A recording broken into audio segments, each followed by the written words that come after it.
mudra, prana mudra. Hold on to the feet in prana mudra as you inhale through the left nostril and exhale through your right. Perform Nadi Shodhana without the aid of your hands. Visualize Swamiji perform the Mula Bandha. दो पग मिलिवा पसारी पगा का अंगूठी पकड़ी लीलाट गोड़ा लगावे.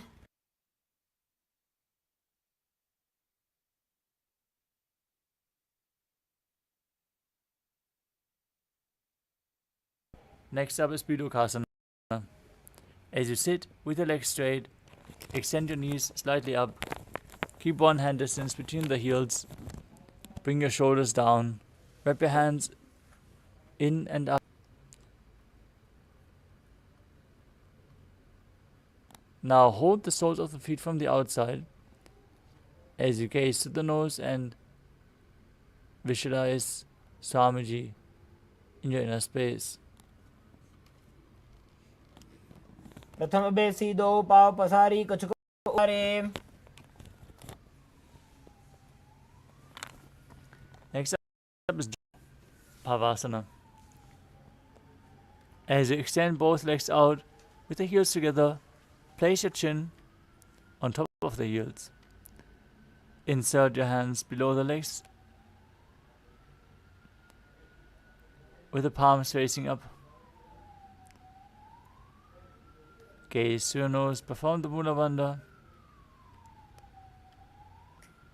and breathe in the Ujjayi Pranayama, making an ocean-like sound with your mouth. दो वेड़ी मैली के दीजिए हाथ पसारी.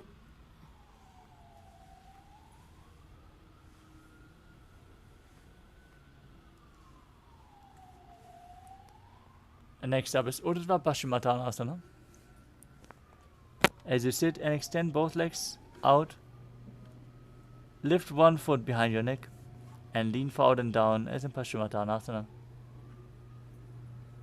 Visualize Swamiji in your inner space. Perform the Pratyahara Kumbhaka and engage the Mula Bandha.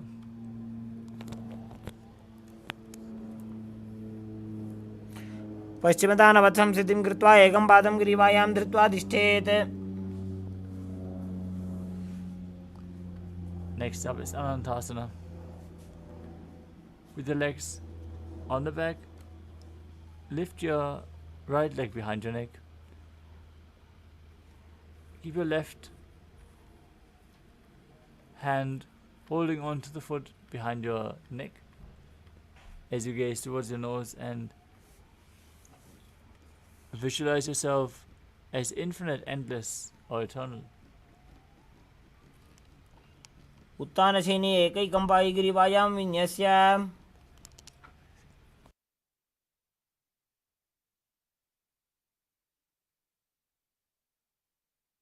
Next up is Ankushasana. From Anantasana, rest on the elbow of the hand holding your foot. Concentrate on the prana moving upwards as you gaze to your nose and feel in complete control. उत्तानशयित एकैकं पादं ग्रीवायां कुर्वन्.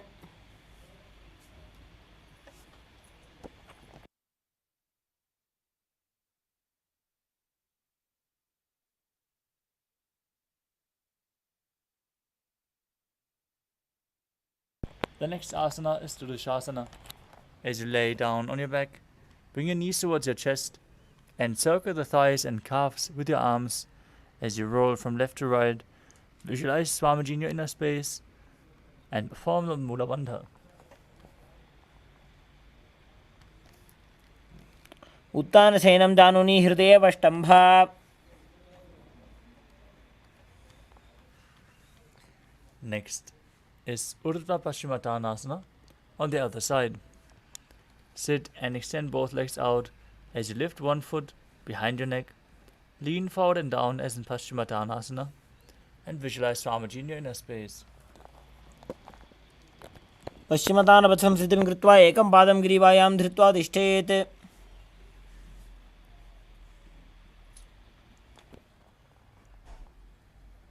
Now repeat Anantasana on the other side.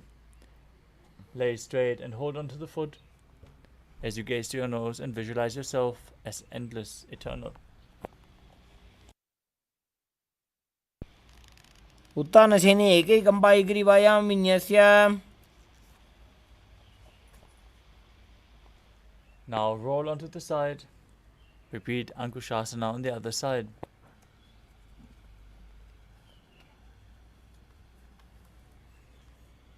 उत्तानशयत एकैकं पादं ग्रीवायां कुर्वन्.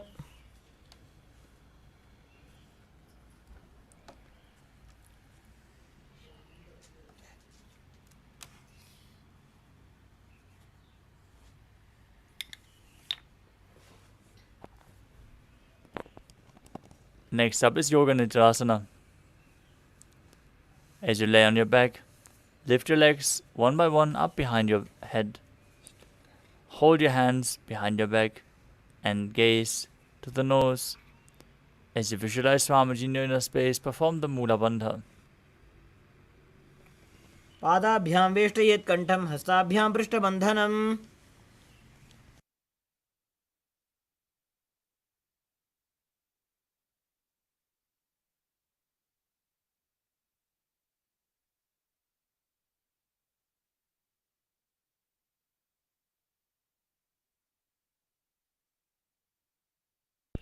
The next asana is Atmaramasana. While laying on your back, raise your legs towards your head. Wrap your hands around the legs and interlace your fingers behind your neck.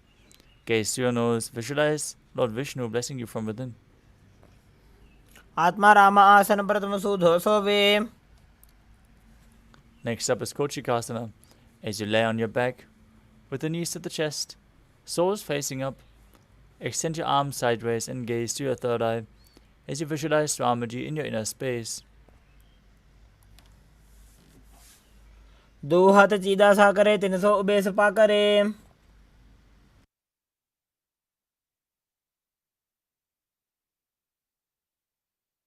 Next up is the Jatara Parivritti.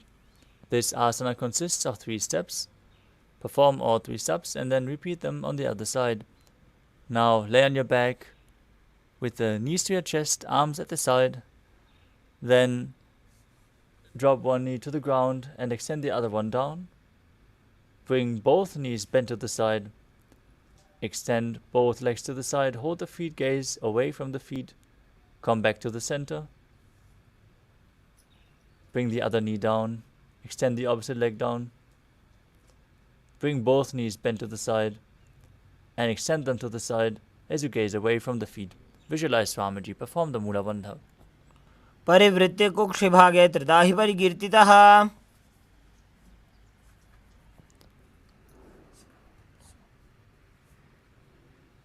Next up is the Dviparapitam.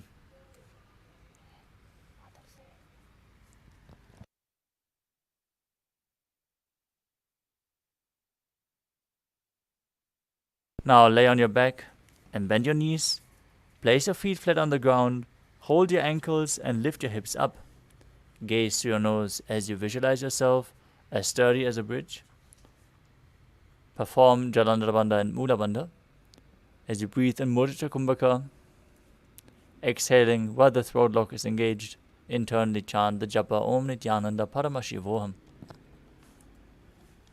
प्रतिक्रियायुतं द्वन्द्वपीठ सर्वबलप्रदम्. Next up is Paryankasana. As you lay on your back, place your feet flat on the mat. Bring your arms over your head and place your hands flat on the mat as well, with the fingers pointing towards your feet. Lift your entire body up off the ground as you visualize yourself as sturdy as stone furniture. Breathe calmly through your nose in Sahajra Kumbhaka as you perform the Mula Bandha. उत्तानशयनं हस्ततलाभ्यां भूमिं वष्टभ्य. Next up is Shvotanasana. As you lay on your back, with your knees to the chest, hands on the shoulders, move your hips in a circular motion. Visualize yourself as a dog playfully rolling around on its back. शरीरं संस्थाप्य जानुनी सम्मील्य नाभो वा निज. Next up is the Viparita Karani. As you lay supine, raise your hips and legs up. Bring your hands to the lower back for support if needed, but then place them flat on the mat. Move your feet in a circular motion as you visualize Swamiji in your inner space. भूतले सशिरो दत्त्वा खेनये चरणद्वयम्. Next up is the Viparita Karani 2. Stop the movement. Be stable as you visualize Swamiji in your inner space. Karni विपरीताख्या सर्वाधिव्याधिनाशिनी. Next up is Langalasana. As you lay on your back, lift your hips and take your feet over your head. Place the toes down with the hands stretched behind your back, palms clasped in Padma Mudra. Rest on your neck and shoulders as you visualize yourself as a plow. नरकासने स्थित्वा नासिका प्रदेशे भूमौ पादपृष्ठे स्थाप्य. Next up is Shaita Paschimottanasana. As you lay on your back, with the legs over your head, toes pointed on the ground, bring your thighs to the chest, hold the toes, and keep your arms and legs straight. This is one of the 84 different asanas revealed directly by Lord Paramashiva himself. तानं शयित्वात् कुर्वीत शयितपश्चिमतानकम्.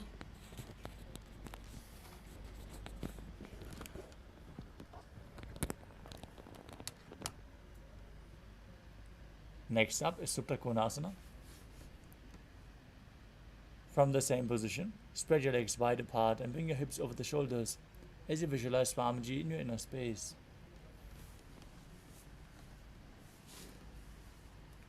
परिवृत्ति कुक्षिभागे त्रिदाहि परिकीर्तितः.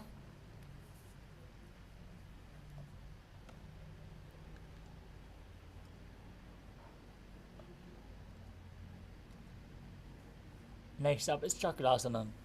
From the same position, hold onto your ankles and roll onto your back as you visualize yourself as a chakra, a wheel. शवासनस्थद्वौ पादौ कुर्यान्मस्तकतः परो. Next up is Supta Prasarita Padangushtasana. As you lie on your back, with your legs vertical, holding onto the big toes in Prana Mudra, open your arms and legs wide. As you visualize Swamiji in your inner space, perform the Mula Bandha. उत्तानपादं क्रौञ्चं च मरीचिं वीरभद्रकम्. Next up is Supta Padangushtasana. As you join your hands and feet together above the body, keep holding on to the big toes in Prana Mudra, visualizing Swamiji in your inner space. उत्तानपादं क्रौञ्चं च मरीचिं वीरभद्रकम्. Next up is Matsyasana. From Supta Padangushtasana, move your legs into Padmasana, lay on your back and hold on to the opposite elbows over top of your head. Gaze to your nose, visualize Matsya, the fish avatar of Lord Vishnu, as you perform the Mula Bandha. मुक्तपद्मासनं कृत्वा उत्तानशयनं चरेत्. Next up is Parasharamasana. Now, laying on your back with the legs in Padmasana, place the backside of the right hand onto the left palm. Gaze to your nose and visualize Lord Rama in your inner space as you perform the Mula Bandha.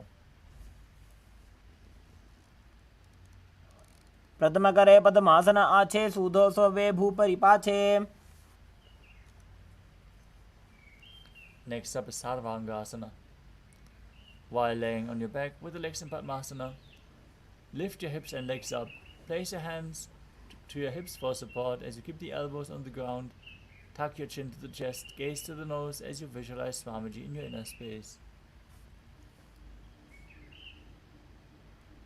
अथवा क्षेत्रसंक्षेपात् सर्वांगासनमुत्तमम्. Next up is Vrishikasana. As you lay on your back, with one foot on the opposite thigh, lift the other leg towards the chest. Pull your knee up as you stretch your arms up above your head and hook the fingers forward. Gaze to your third eye and visualize yourself as a scorpion. प्रथमशयन सूदो शीर्षकेशिके सन्धि सुदाखे.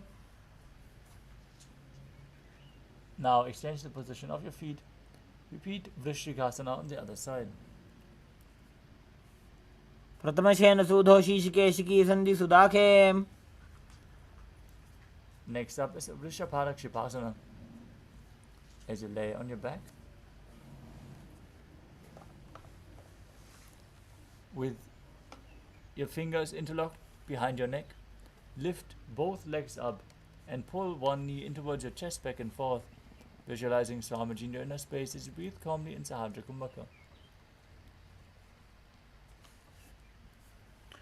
उत्तानं शयनं कृत्वा अंगुलिभिः कन्दरां बद्ध्वा.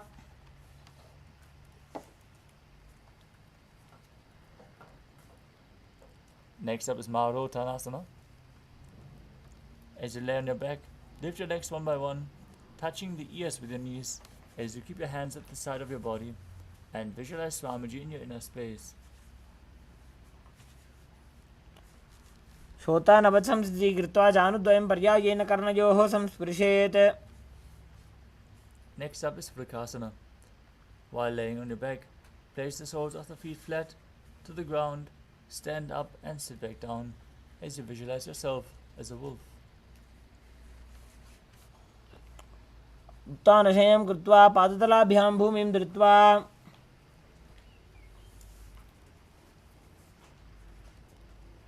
Next up is Luthasana. As you lay on your back, quickly throw the legs above the head, completely roll over. As you finish in a prone position, repeat this again and again as you visualize Swamiji in your inner space. स उत्तानशयनं पादौ शिर उल्लङ्घ्य भूमौ स्थापयित्वा.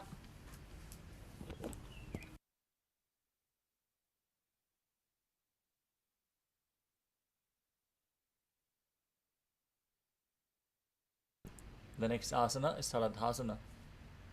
As you lay flat on your stomach, place your hands at the shoulder level.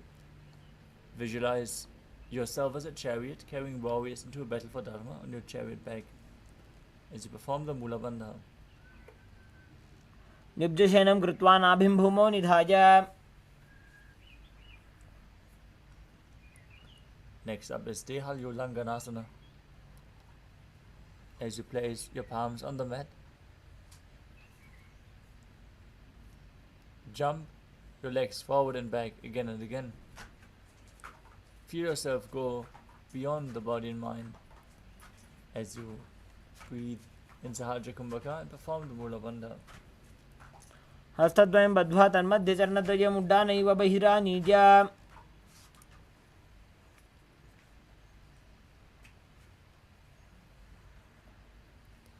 Next up is Jati Asana. From a standing position, bend forward and place your hands on the mat and walk back and forth. As you visualize yourself as a wise 6-year-old elephant, perform the Mula Bandha. अथ जात्यासनं वक्ष्ये येन जातिस्मरो भवेत्.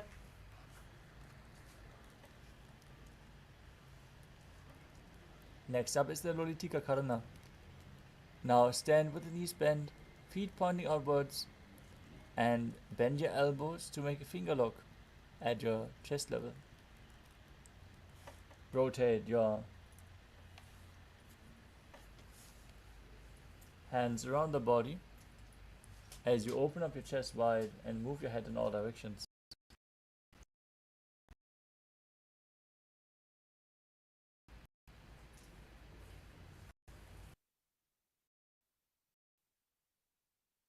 Stand erect like a rod. Keep your arms at the side of your body, hands touching the thighs. Visualize your Kundalini, Devi, raising and curling upward around your body. Perform the Sahajra Kumbhaka and engage Mula Bandha. अथ सर्पासनं वक्षे वायुपाणाय केवलं शरीरं दण्डवत् तिष्ठेत्. रज्जुबन्धस्तु पादयोः वायवी कुण्डली देवी कुण्डलाकारमङ्गुले.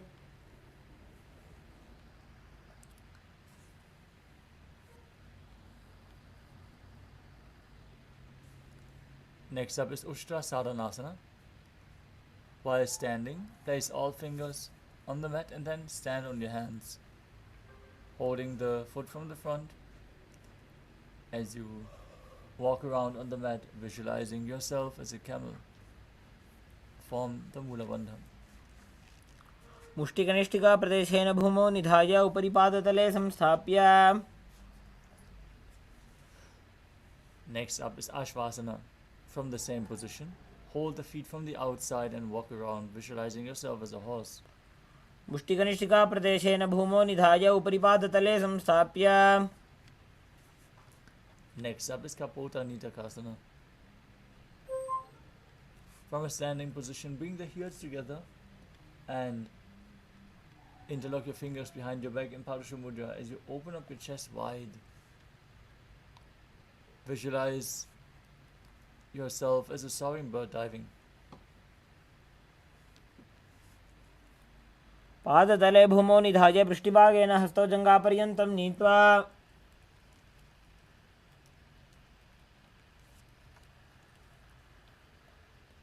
Next up is the Talapushpa Putam Karana. Now stand tall with the palms together in Namaskara Mudra. Gently press the knees and keep the toes pointing outwards. Simultaneously, open up the palms and raise one heel off the ground as you slightly lower the waist and shoulder of the respective hand. Visualize you're holding a bouquet of flowers and offering it to Paramashivam.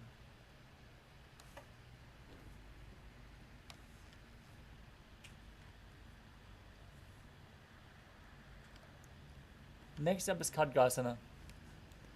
As you lay on your stomach, visualize yourself as a rhinoceros and then jump your feet up towards your hands and stand. Bring your palms together, forming the horn of the rhinoceros in Namaskara Mudra as you perform the Mula Bandha.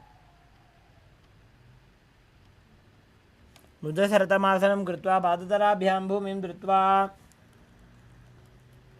Next up is the Uttanottanam. You can hold weights if you want to intensify this asana. As you sit down, all the way or as low as you can towards the ground, stand back up. You can hold weights for this asana. If you gaze to the nose, visualize Swamiji in your inner space, perform the Mula Bandha.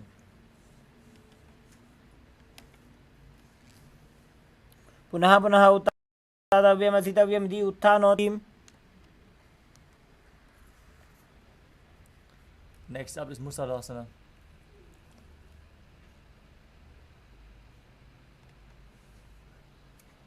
Now stand straight on the mat, raise your arms up high and jump repeatedly, visualizing yourself as a mace.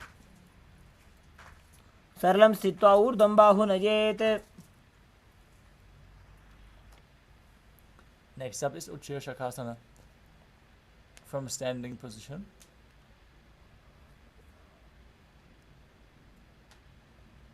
pull the sole of one foot towards your belly.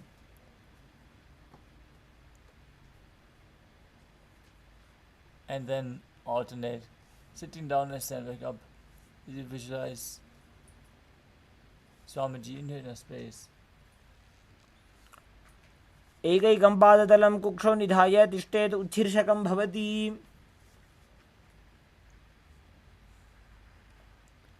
Next up is the Parshva Janukarana.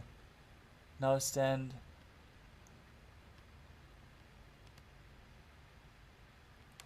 and keep one knee bent slightly, pointing upwards.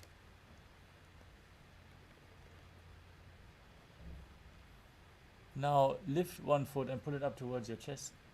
Hold it with the hand and the fist and place the opposite hand flat on the ground.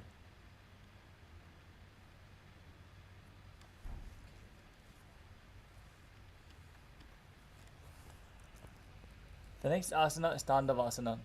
You can hold weights to intensify this asana. Now extend your arms and one leg forward and sit down and stand back up. As you visualize yourself fiercely dancing as Lord Shiva. एकेन पादेन स्थातव्यं ताण्डवासनं भवति. Next up is Brahmanasana.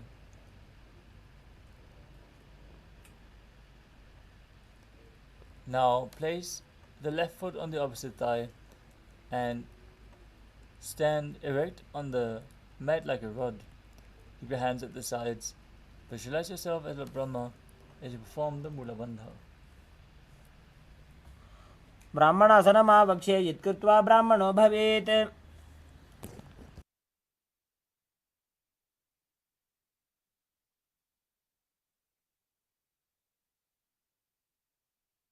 Next up is Garudasana 3. Now stand tall and wrap the left leg over and around the right knee. Tuck the left toes on the other side of the right calf as you simultaneously cross the left arm below the right and bring your palms together in Namaskara Mudra. Visualize yourself as Lord Garuda as you perform the Mudra Bandha. उत्थानकूर्मपीठं च सिंहस्गारुडमेव च. Next up is Ekapadasana. As you stand straight on the right leg, lift the left foot and overcome. Place it over top of the opposite thigh. Place your hands on the respective knees as you visualize Swamiji in the inner space.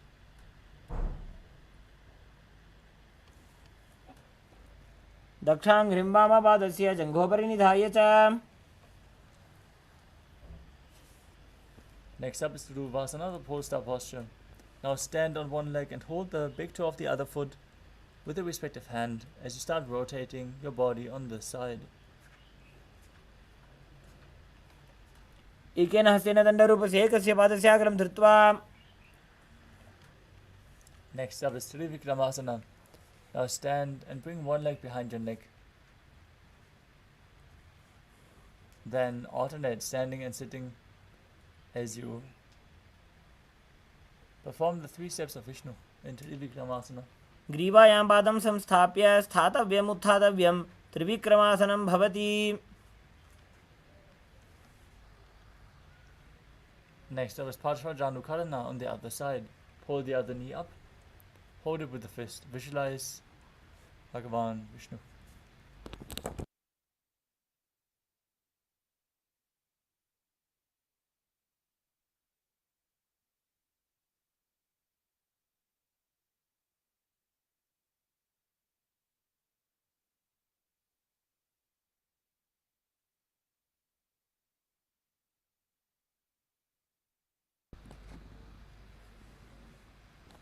Now repeat Dandavasana on the other side as you extend your arms and one leg forward, sit down and stand back up on the standing leg. एकेन पादेन स्थातव्यं ताण्डवासनं भवति. Now repeat Brahmanasana on the other side. ब्राह्मणासनमावक्ष्ये यत्कृत्वा ब्राह्मणो भवेत्. And repeat Garudasana 3 as you intertwine your arms and legs, visualizing yourself as Lord Garuda. उत्थानकूर्मपीठं च सिंहस्गारुडमेव च. Now repeat Ekapadasana on the other side. दक्षाङ्घ्रिं वामपादस्य जङ्घोपरि निधाय च. And repeat Dhuruvasana, the pole star posture on the other side. एकेन हस्तेन दण्डरूपस्य एकस्य पादस्य अग्रं धृत्वा.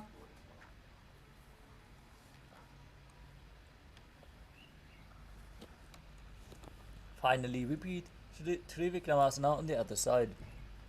Bring the foot behind the neck. Sit down and stand back up, visualizing Lord Vishnu. एकेन पादेन स्थातव्यम् उत्थातव्यम्. Next up is the Samanaka Karana. Now stand with your feet close together, the toes pointed slightly out, as you keep both hands on the sides of the body, slightly extended away, fingers one by one in a natural position.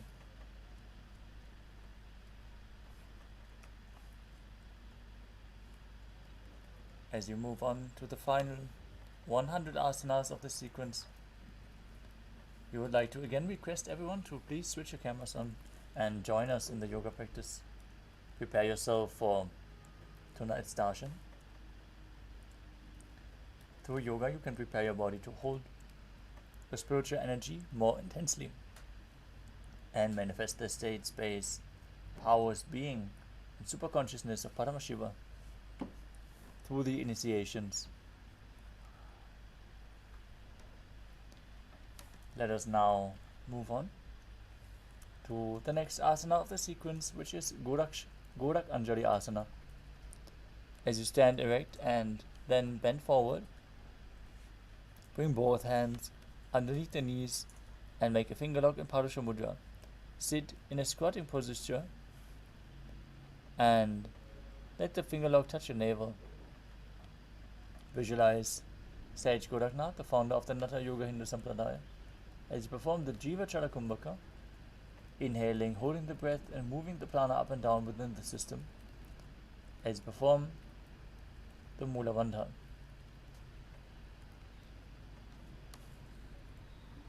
प्रथम ही उबो होए बाहुरी नीचो पुनि होवे. Next up is Kancha Asana. As you insert your hands between the thighs and calves and then wrap them around behind your butt. Squat down and hold your hands behind. Keep your chest upright. Visualize Swamiji in your inner space. Perform the Mula Bandha. ऊरु मध्यात् हस्तौ निवेश्य नितम्बं धृत्वा.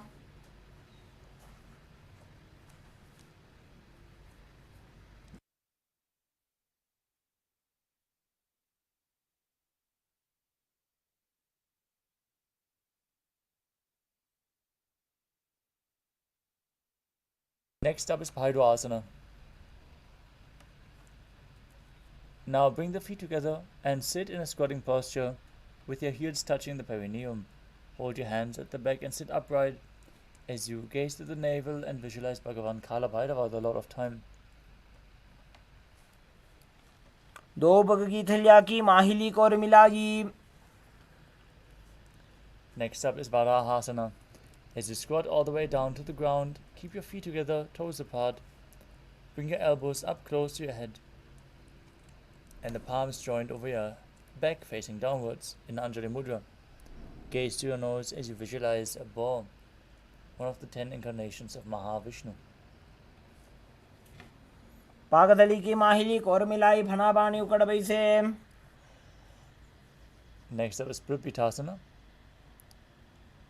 As you keep your heels touching, bring your hips to the same level as your knees. Hold on to the big toes in Prana Mudra and straighten up as you visualize Swamiji in your inner space. पार्श्वद्वय सम्मील्य स्थित्वा नितम्बं जानु प्रदेश आनीय. Next up is Bakasana. As you place your hands on the mat with fingers wide, place your knees onto the back of your arms. Gaze forward, raise your feet off the mat and visualize yourself as a crow. हस्ताभ्यामवनिमो इष्टभ्याम्. Next up is Sushtanga Kapali Asana, another inverted posture. Now kneel down, place your head on the ground. As you raise your body onto your head, legs into Padmasana, gaze through your nose and visualize Swamiji in your inner space, performing the Mula Bandha. आसन को गण कपाल आछो होई. Next up is Guptasana. As you keep the toes flat, sit down in between the feet with the heels touching behind over cross of the other. Gaze to your nose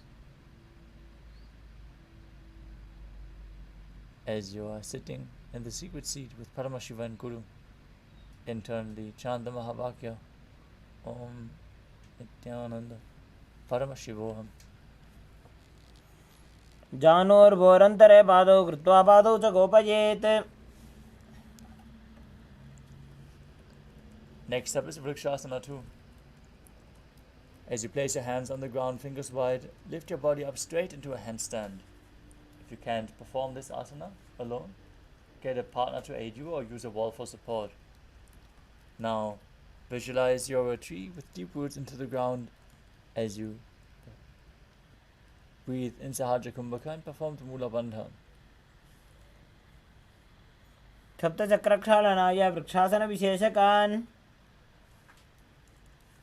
Next up is Shibasana, another inverted posture. From the handstand, bring the foot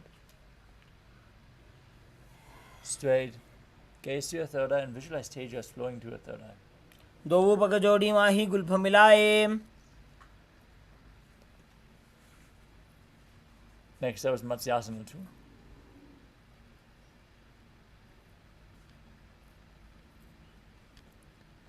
The next asana is Matsyasana 2.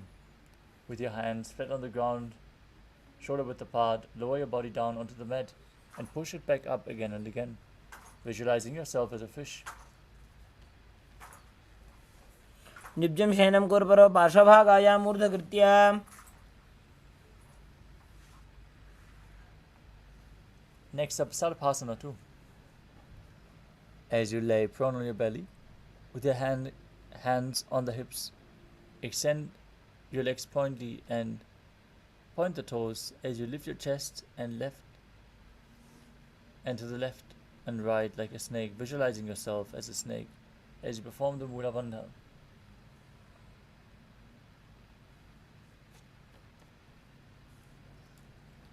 निब्जं शयनं कृत्वा हस्तो नितम्बं संस्थाप्य. Next up is Niralambanasana. As you lay prone on your belly with the hands in Padma Mudra, holding the chin, extend your leg, straighten your toes together as you feel self-supported and completely independent.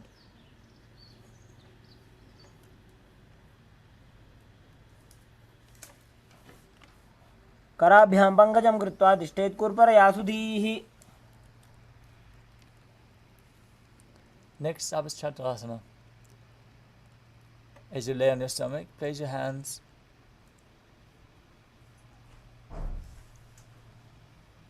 flat on the ground, straighten your arms and lift your head up as you bend your knees and pull your feet up towards your chest, towards your upper body. Visualize yourself as an umbrella protecting your guru from the sun rays. अर्ध्यासनवस्थित्वा हस्ततलाभ्यां भूमिं वष्टभ्य.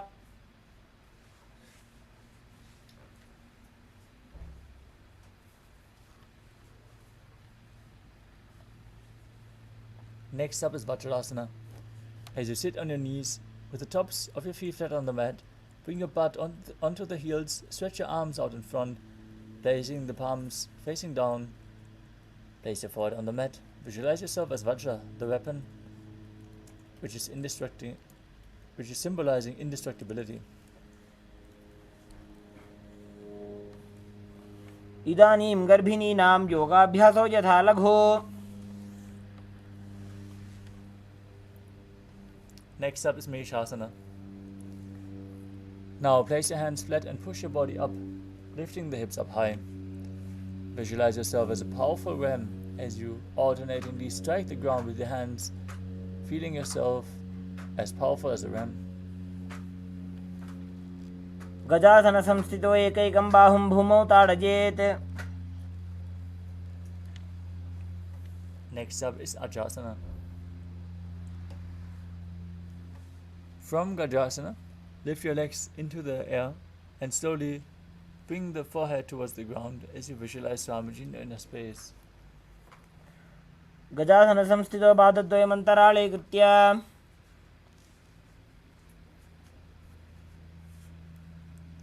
Next up is Dhanantarasana. As you sit on your heels with the legs together, interlace your fingers around the toes and pull them towards the perineum. Then place your hands on the respective knees and gaze to your nose as you visualize Swamiji in your inner space. पूर्व विधि परिहाता की काकसीस्यो फणा शरा मोड़ी.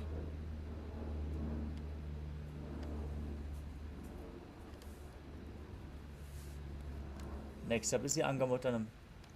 Now interlace your fingers in front and then behind, stretching your arms forward to the sides and backwards, giving massage to various different joints and muscles.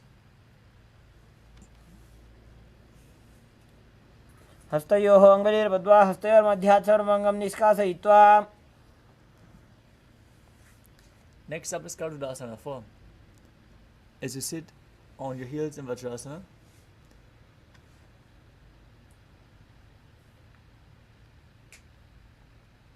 turn your feet to the sides with the thighs and knees resting on the ground.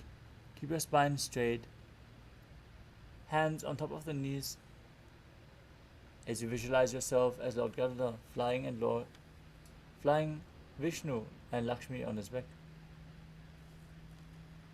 जङ्घोर्भ्यां धरां पीड्य स्थिरकायो द्विजानुना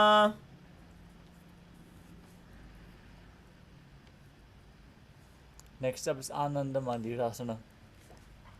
As you sit with your legs together, folded behind with the toes pointing backwards.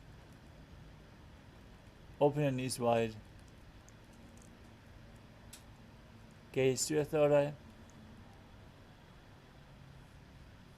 as you perform an ocean-like sound with your mouth and engage the Mula Bandha. अथ पक्षे वीरनाथ आनन्दमन्दिरासनम्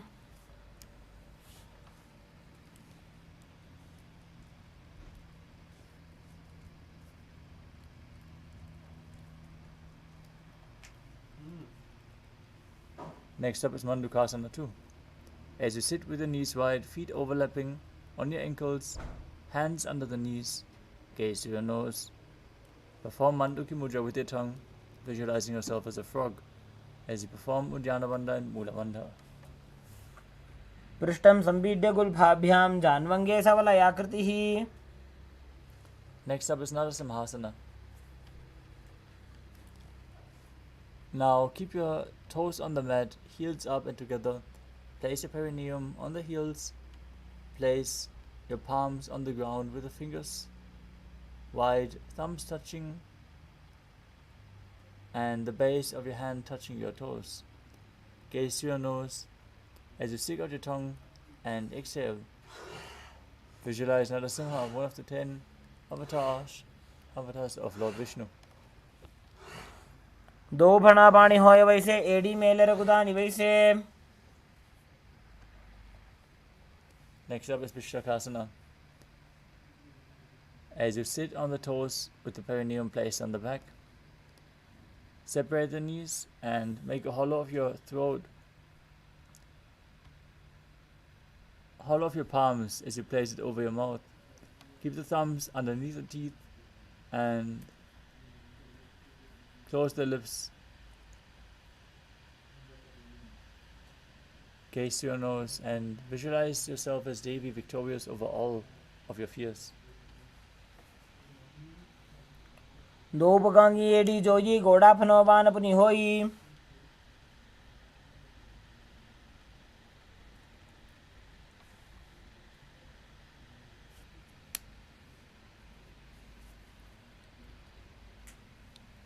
Next up is Makadasana.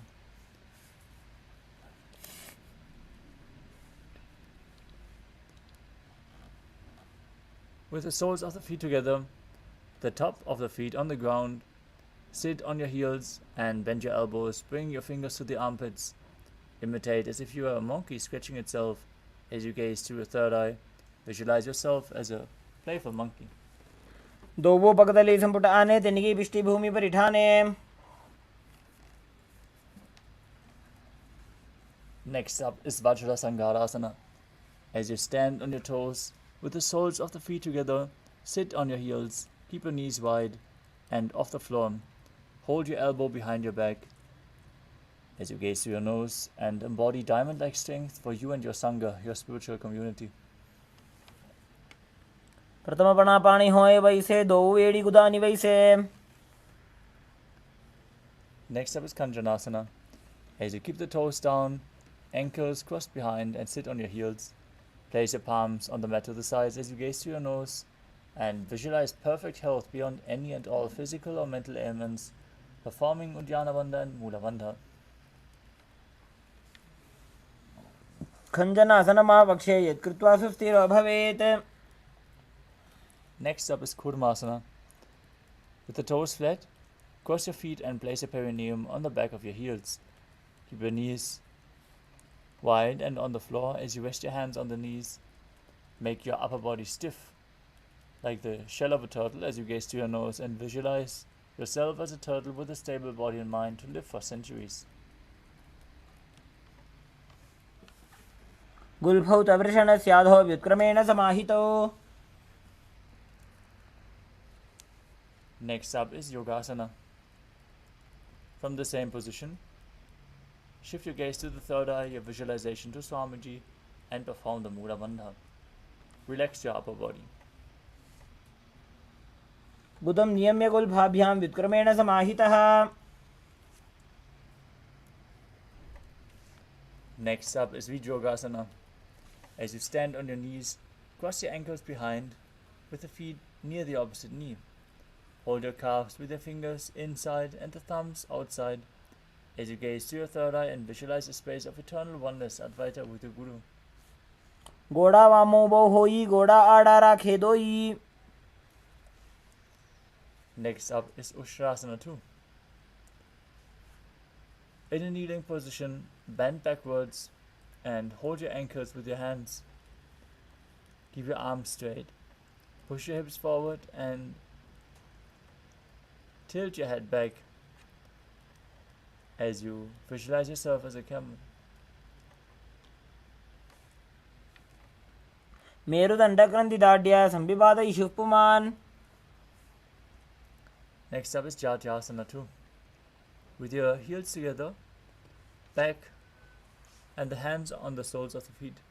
Slowly lean back as you bring your elbows and then the back of your head to the mat. Gaze through your nose and experience yourself as a lotus blooming. दो एड़ी संपुट करे 16 मूलद्वारी धरे. Next up is Viratasana. As you sit on the knees with the thighs and calves together, lean back and touch the back. You touch your back to the ground, then rise back up. Do this again and again as you use the support of your hands if needed.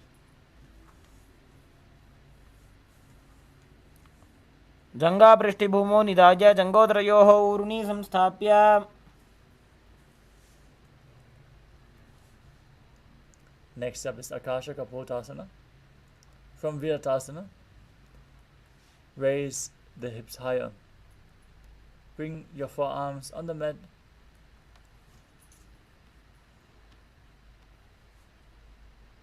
Bring your head in between the feet as you visualize yourself as a beautiful dove. मेरुदण्डग्रन्थिदाढ्य संविवादयिषुः पुमान्. Next up is Varasana. As you stand upright on your knees with the toes tucked, hold your arms with opposite hands as you gaze through your nose and visualize this is the boon fulfilling postures. Now receive your boon from Paramashiva. जानुनी भूमौ संस्थाप्य हस्ताभ्यां बाहु परस्परं धृत्वा. Next up is Varahasana 2. Now visualize yourself as a ball as you place your elbows and knees on the ground, toes tucked, holding onto your hand. Lower your body down.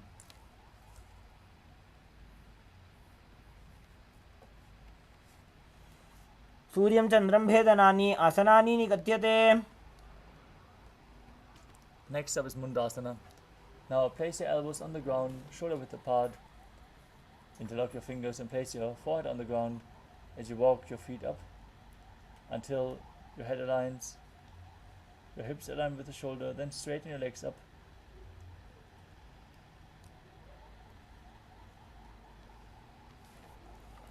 अधो मुण्डासनं वक्षे सर्वेषां प्राणिनां सुखम्.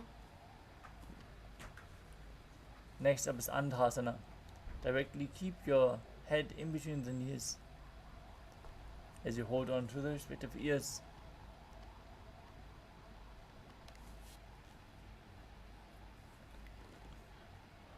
प्रथम पगदले समटारावे कोरमाहिली उभे मिलावे.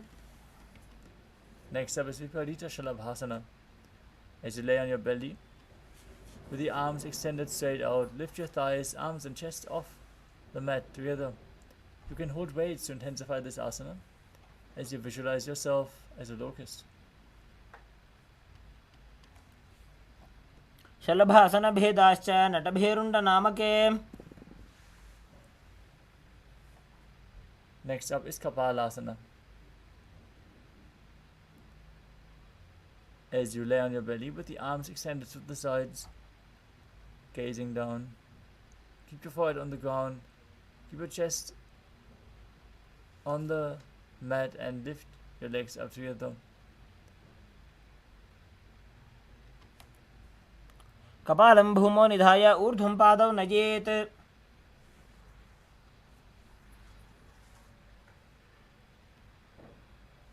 The next asana is Akasha Kapotasana.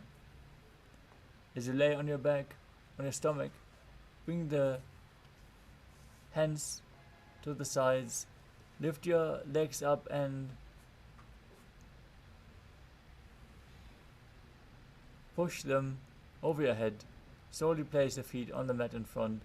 Keep your palms spread for support.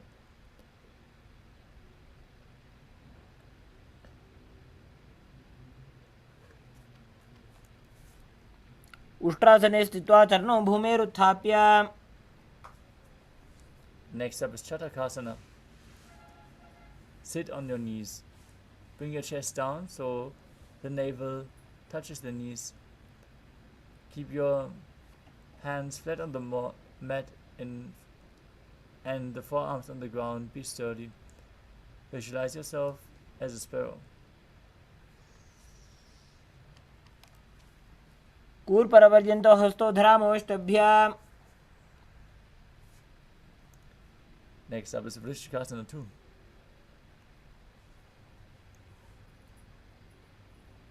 Now kneel down, hands and elbows on the mat. Raise your legs. Bend your back so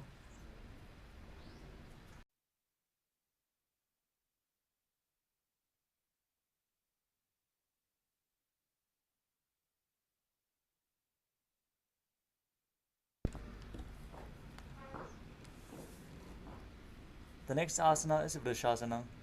Now place your perineum down on the right heel as you keep the left foot outside of the hip with the ankle to the side. Place your hands on the mat in front. Visualize yourself as a bull as you start breathing in Antarangaka Kumbhaka. Forcefully inhale through the nose, hold your breath for a short while, and then exhale slowly.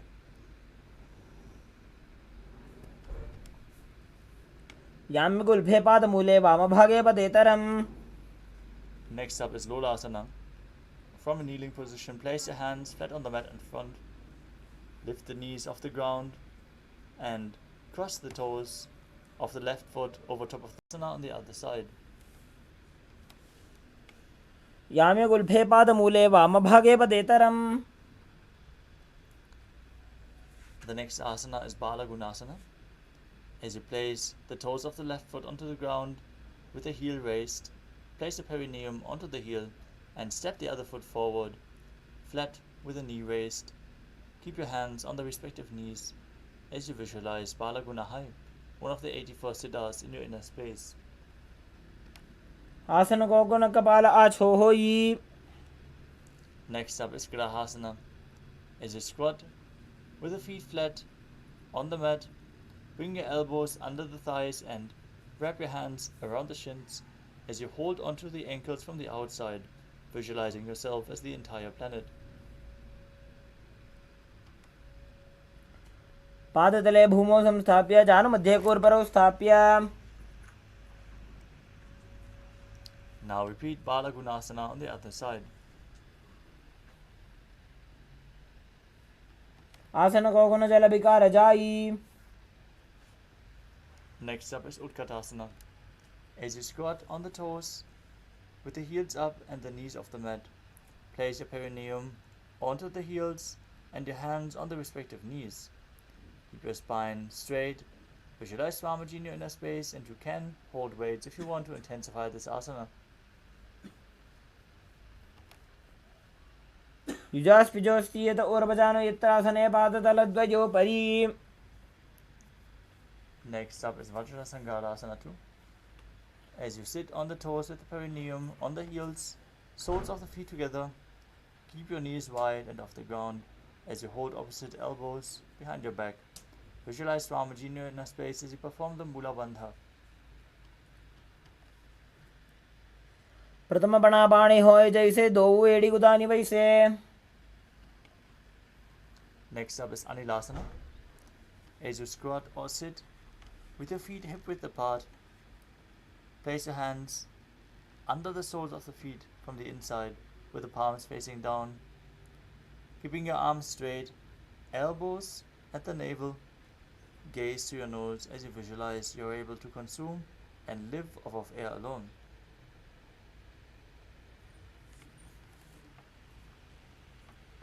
दो हाथ भूमि पर उठाने कहनी जाड़ी नाभि लगाने. Next up is Padukasana. Now place the back of your hands on the mat with the fingers facing towards your feet. Step your feet on top of your hands. Wrap your hands around the feet like a shoe as you start walking around, visualizing you're wearing padukas and walking across India.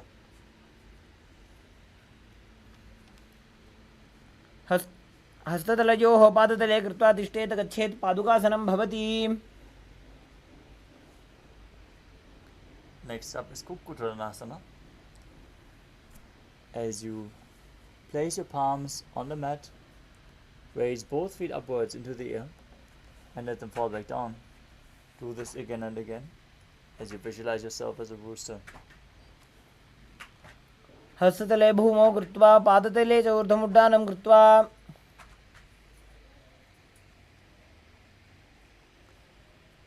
Next up is Viparita Nrityasana. As you place your hands on the mat, raise your legs upwards into a handstand. Move around on two hands dancing as you feel yourself become free of all inhibitions. हस्ततलाभ्यां भूमिं वष्टभ्य ऊर्ध्वपादाग्रे कुर्वन्. Next up is Kunjarasana. As you separate your feet and place one palm down on the mat with the arm straight, bring the opposite hand to the head, be stable as you visualize Swamiji in your inner space. अथ वक्षे Mahadev कुञ्जरासनमुत्तमम्. Now exchange the position of your hands. Repeat Kunjarasana on the other side. अथ वक्षे Mahadev कुञ्जरासनमुत्तमम्. Next up is Kadambasana.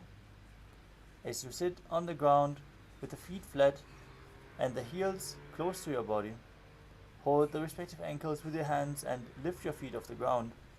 Visualize yourself as a Kadamba tree, a pious tree that promotes a long life.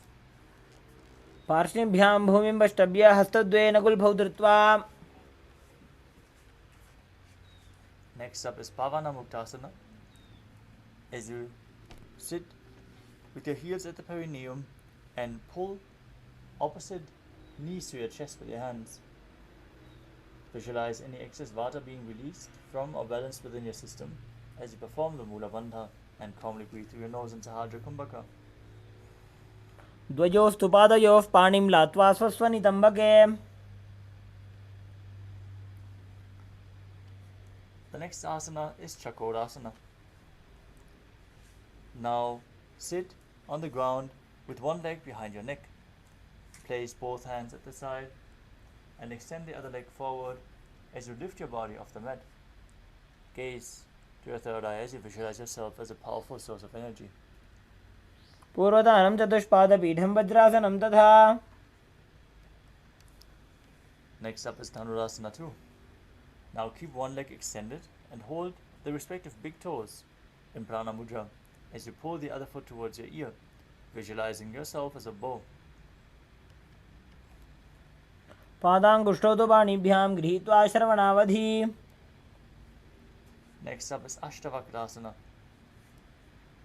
As you lift your leg over top of the shoulder, Hook the other foot over top, extend the legs out to the side and balance on the mat as you visualize yourself as a flying crane. वासिष्ठमथ कौण्डिन्यम् ऊर्ध्वकुक्कुटमेव च. Next up is Pranasana.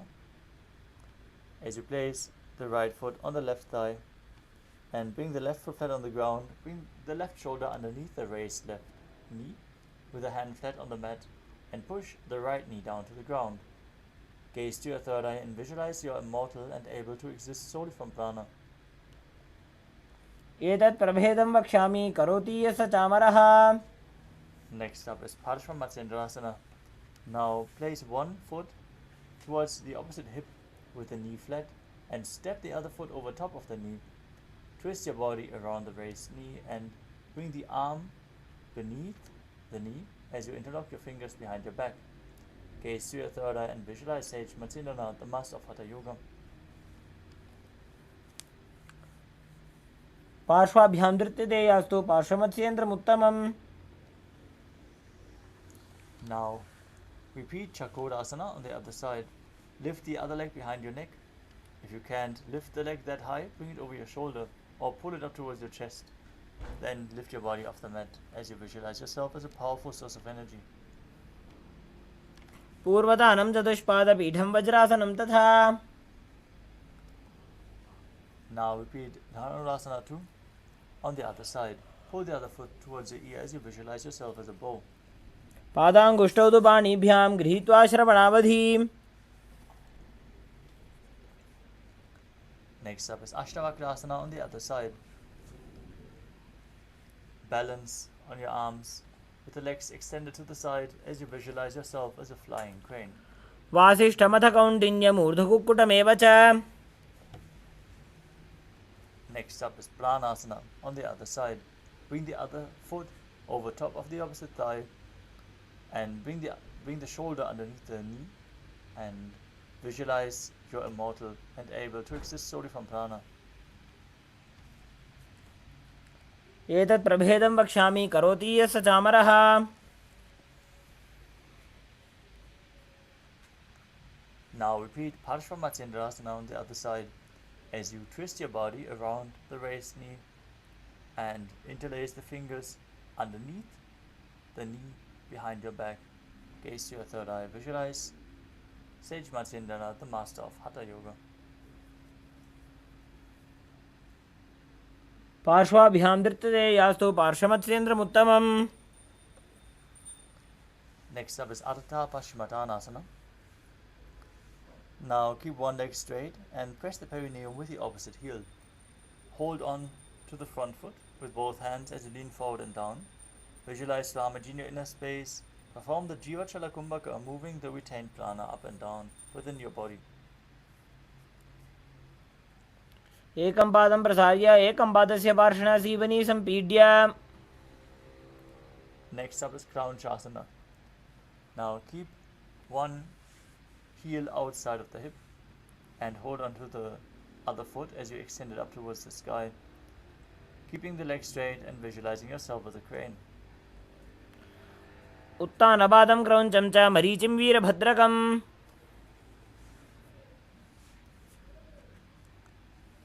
Now repeat Ardha Paschimottanasana on the other side as you lean forward and down and hold on to the front foot. एकं पादं प्रसार्य एकं पादस्य पार्श्वना Seoni सम्पीड्य. Now repeat Crown Shasana on the other side as you pull the other foot outside the hip and extend the other leg straight up in front of your face. Visualize yourself as a crane. उत्तानपादं क्रौञ्चं च मरीचिं वीरभद्रकम्. Next up is Svastikasana. As you sit with the soles of the feet in between the thighs and calves, keep your spine straight, palms resting on the knees. Gaze to your nose. Embody peace, well-being, good fortune, and prosperity. Visualize a swastika as you perform the Mula Bandha. जानोर्भोरन्तरे सम्यक् कृत्वा पादतले उभे. From the same position, cover your heels with your hands, gaze through your nose, perform Jalandhara Bandha and Mula Bandha as you visualize the great sage, Goraknath, founder of the Natha Yoga Hindu Sampradaya in Gorakshasana. जानोर्वोरन्तरे पादौ उत्तानो व्यक्तसंस्थितौ. Next up is Bhagasana 2. Prepare yourself to enter Shanmukhi Mudra. As you gaze to your third eye, perform the Mula Bandha, visualize Swamiji and meditate on Arihanta, the enlightened one.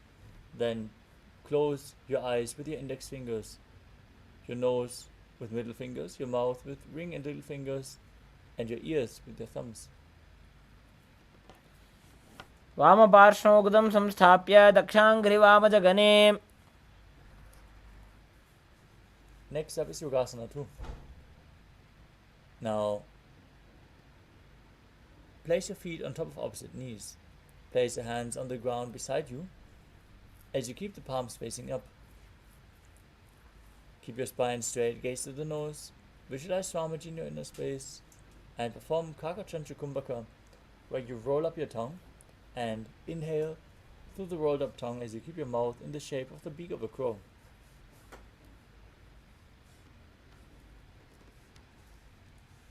उत्तानौ चरणौ कृत्वा संस्थाप्योपरि जानुनोः आसनोपरि संस्थाप्य चोत्तानं करयुग्मकम्.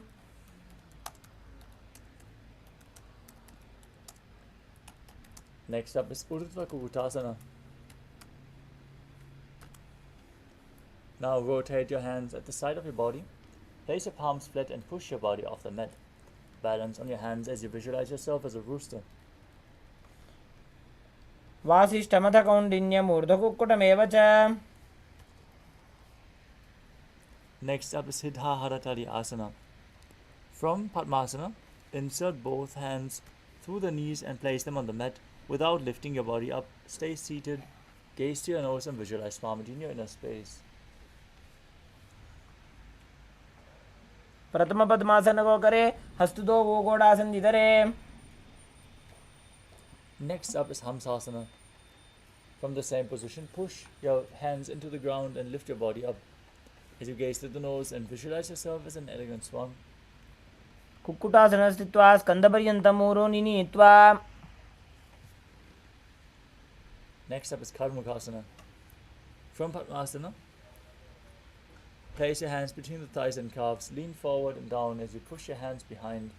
Place your forehead on the mat and lock your hands behind your back in Parasha Mudra. Gaze to the nose as you visualize yourself as Lord Shiva's bow. प्रथम पद्मासन को करे, घोड़ासन दिमाही करि धरे. Next up is Kurmasana 2. From Padmasana, insert both hands through the thighs and calves. Bend your elbows and hold onto the respective shoulders with your hands as you visualize your turtle having a stable body and mind to live for hundreds of years. By जंग परि दक्षिण बावा, दाई जंग परि by ल्यावा. From the same position, tuck your chin to the chest and rejoice knowing you're sitting in Shiva's secret nod posture. Granti Bhedasana, gaze to your nose. अथ वक्षे नीलकण्ठ ग्रन्थिभेदासनं शुभम्. Next up is Uttana Kurmasana. From Padmasana, insert both hands through the thighs and calves, lay on your back and bend your elbows to hold respective shoulders with your hands. Gaze to your nose and embody a turtle laying on its back as you perform the Mula Bandha.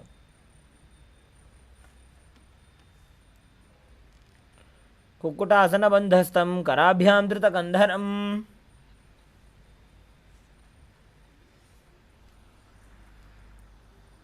Next up is Pangu Kukutasana. As you sit in Padmasana, place both hands in between the thighs. Place one hand flat on the mat as you hold its wrist and then push your body off the mat. Visualize yourself as a rooster as you perform the Mula Bandha. एकेन हस्तेन अन्यसमनिबन्धं धृत्वा. Now repeat Pangukukutasana on the other side. कुक्कुटासने स्थित्वा एकेन हस्तेन अन्यस्य मुनिबन्धं धृत्वा Next up is Gridranasana. From Padmasana, place your elbows on the toes and interlace your fingers as you rest your chin on the knuckles. Press your thumbs to the throat and visualize you have gone beyond all greed and covetous. जानोर्भोरन्तरे पादौ उत्तानो व्यक्तसंस्थितौ. Next up is Padmasana 3. From Padmasana, hold one hand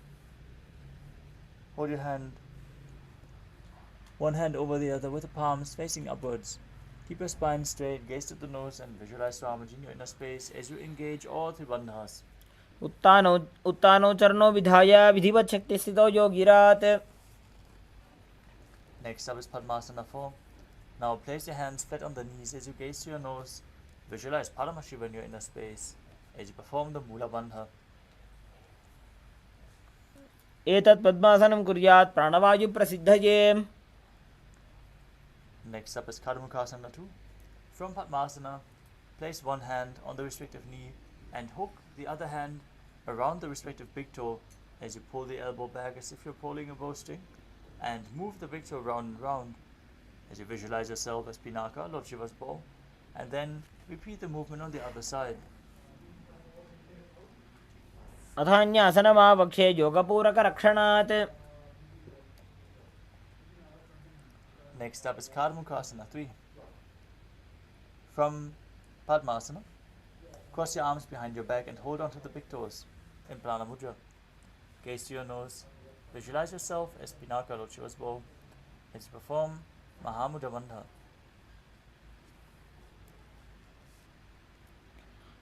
कार्मुकासनमाश्रित्य उदरे पूरयेत् सुखम्.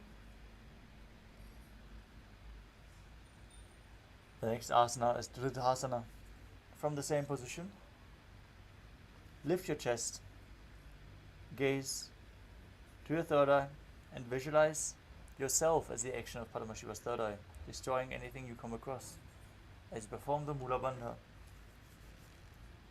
ऊरुभ्यामुपरि स्थाप्य पादयुग्मं प्रयत्नतः. Next up is Nagrasana.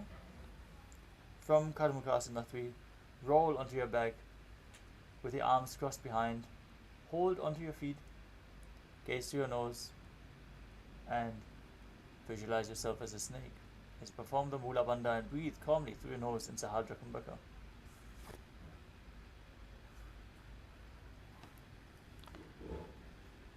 प्रथम पद्मासन को उठाने दो वो हाथ पाछाने आने.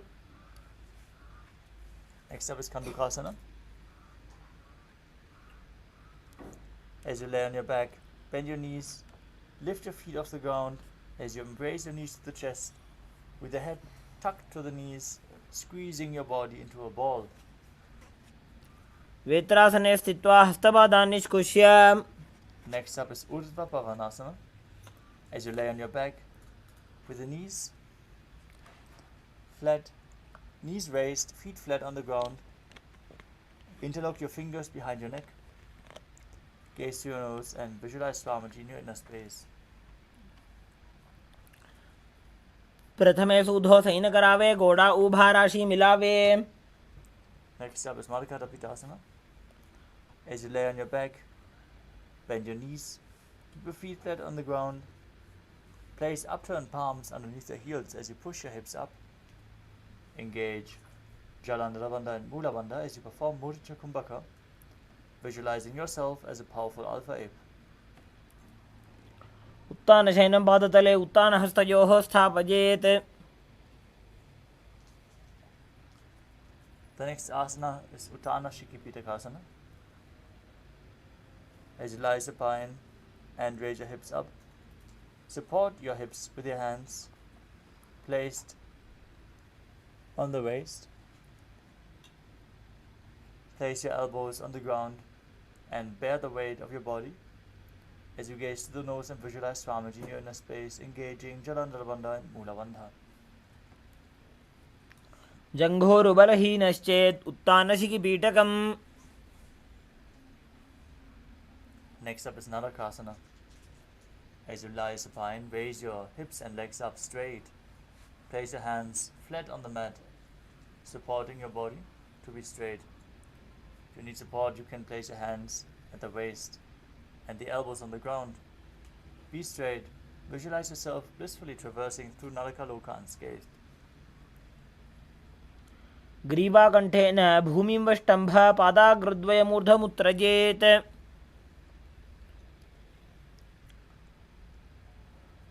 The next asana is Tirya Naukasana.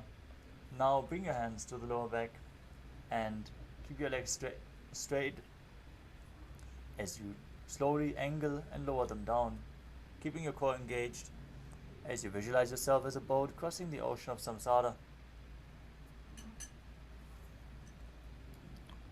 नौकावत् स्थित्वात् ऊर्ध्वं पादाग्रद्वयं नजेत् Now place your hands back down to the mat. Be straight and sturdy as a flagpole as you visualize yourself as the Kailasa flag, respected across all nations in Dvajasana. तिर्यन्नौकावत् ग्रीवापृष्ठकोर्परैः भूमिं वष्टभ्य Now lower your body down to the mat. Lay flat with your hands beside your hips, palms facing up. Perform the Shakti Chalan Mudra, pulling the Kundalini Shakti up along your spine.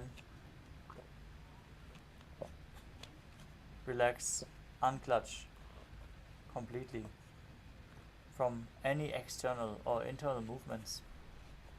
Be completely still as you visualize your body is dead and Swamiji is liberating you. Internally chant the Mahavakya Om Nithyananda Paramashivoham in Mritasana.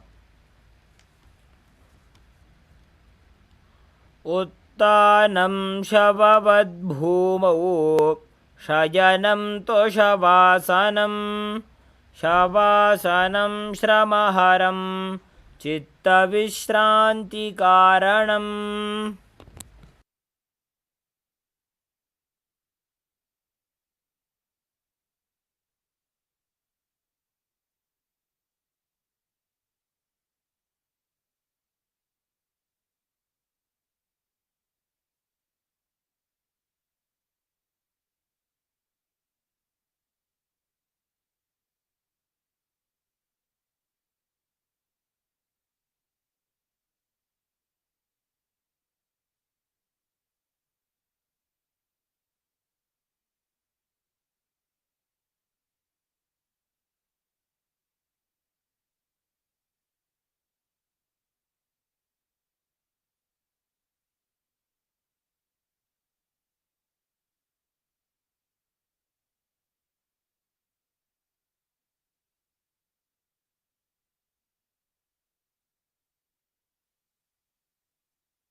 Now slowly return to your physical body.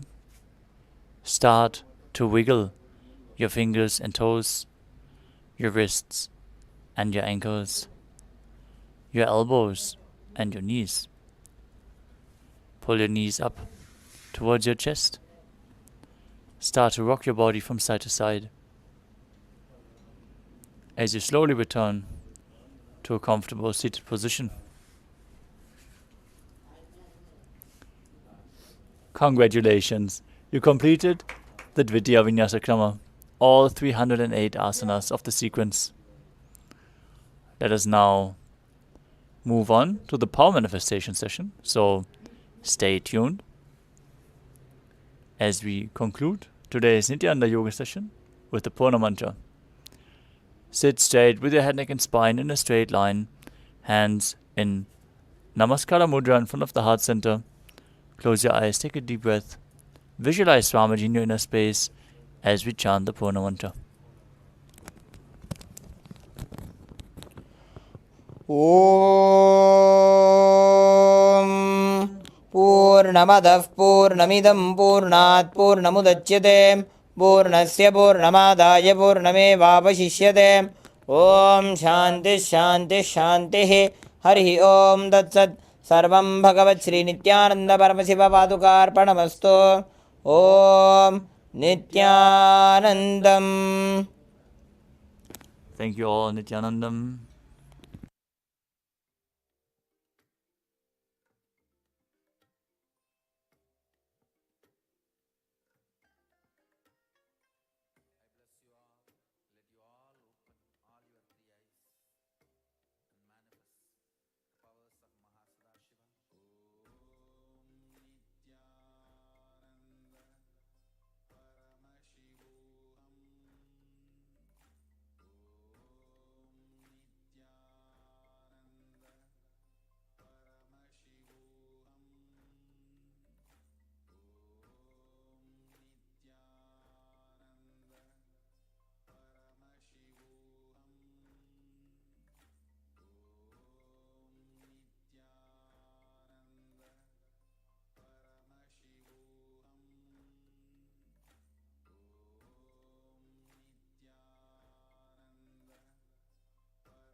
Nithyananda, Nithyananda, Nithyananda, Nithyananda.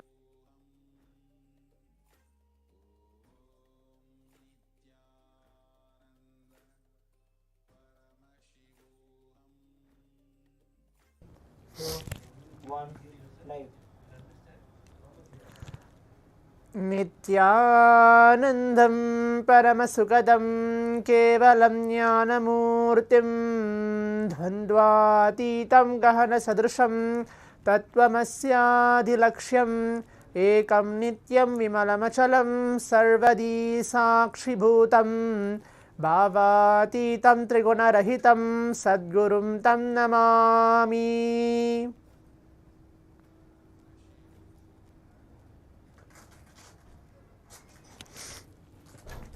Nithyananda, I welcome all the Paramashivoham participants here who are being seated for the power manifestation, the 21 minutes of the power manifestation today. We are going to be manifesting the power of third eye today, reading and seeing with our eyes completely blindfolded. We are entering to the day 16 of the Paramashivoham. Before we enter, requesting all the participants to please turn on their cameras and please be seated.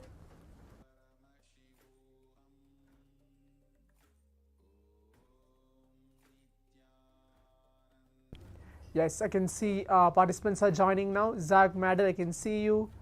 Pavan K, I can see you. That's good. Requesting all of the participants to please join and turn on their cameras as well.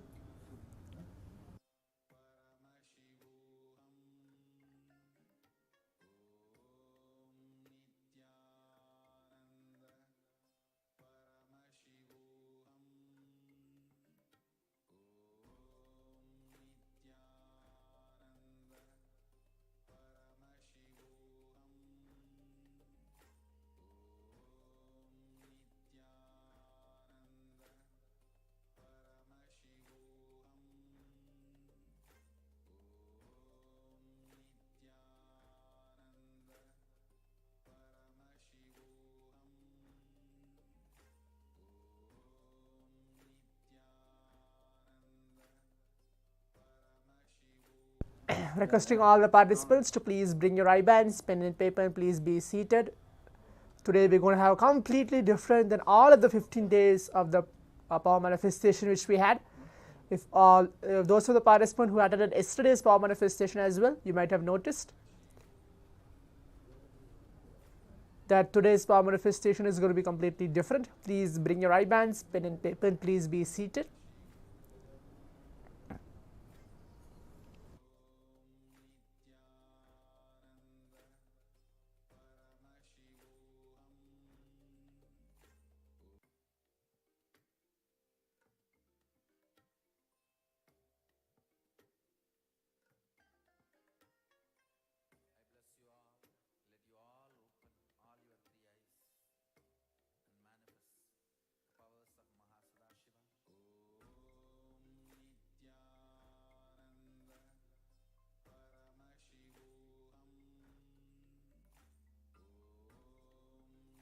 Now I'll be reciting the Shastra Pramana, the scriptural reference to manifest the power of third eye today, and then we'll enter directly to the power manifestation. It's going to be completely different today, so you have to give your intense listening how it's going to manifest as well. Now I'll be reciting the Shastra Pramana directly revealed by Bhagavan Paramashivam himself for the power manifestation. Kapalantarmanonyasya tishthanmilitalochanaha kramena manaso dhadyat lakshayed lakshamuttamam.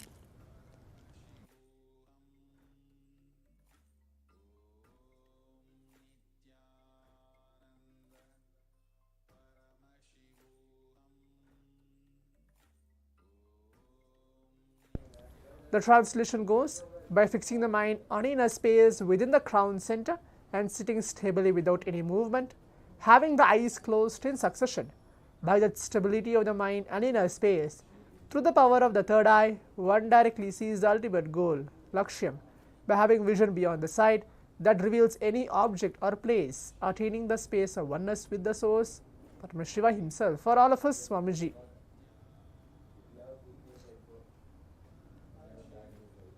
Yes. Now we'll enter to the power manifestation.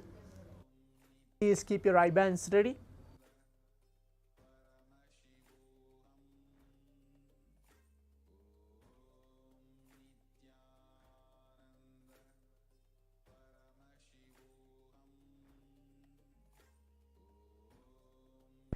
For this power manifestation, each and every single round will be having only 1 minute and 30 seconds.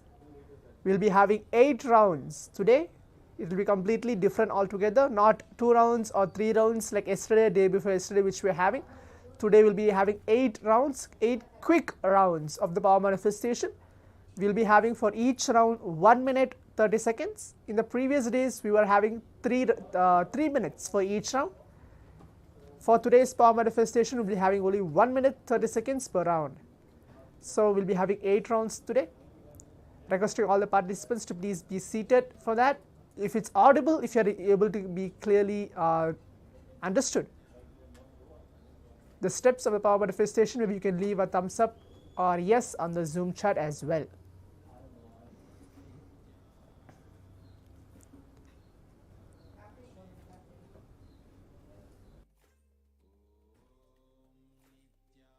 Yes, okay. That's great. Zach Maruraya.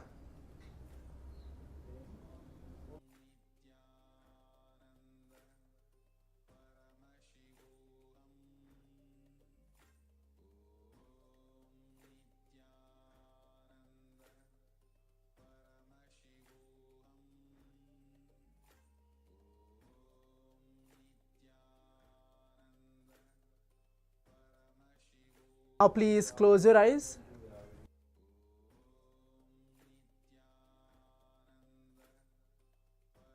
Please keep your eyes closed. Please blindfold yourself.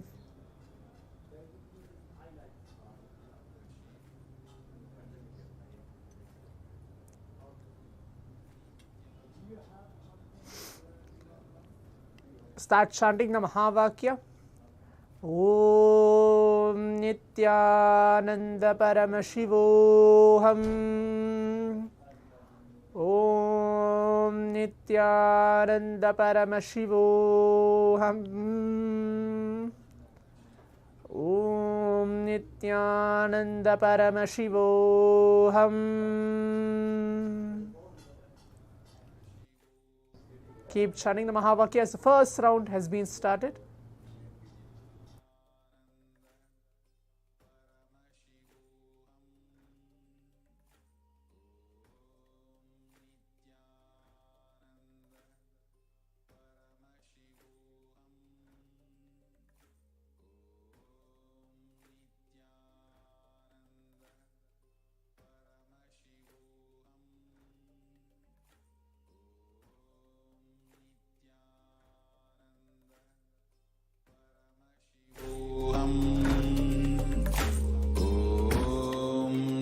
Nithyananda Paramashivoham.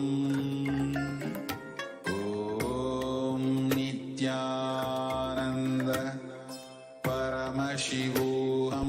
The first round of the manifestation is going to be numbers. Keep your eyes closed. You can see what are the numbers getting revealed to you by Swamiji himself. For your third eye. You have a few more seconds. Paramashivoham. Om Nithyananda Paramashivoham. Om Nithyananda Paramashivoham. Om Nithyananda Paramashivoham. Om Nithyananda Paramashivoham.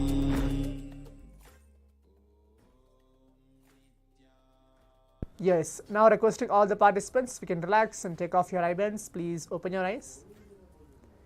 Please open your eyes.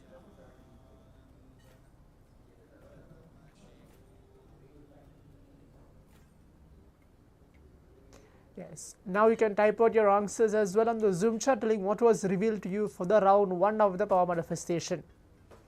Please type out that as well. What was revealed to you for the round 1 of the power manifestation?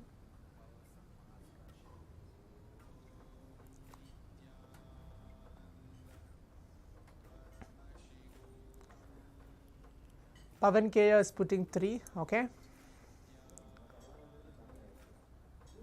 Zach Madod 1, okay. That's good. So now we'll see what is the actual number getting projected for all of us for the round 1 of the power manifestation.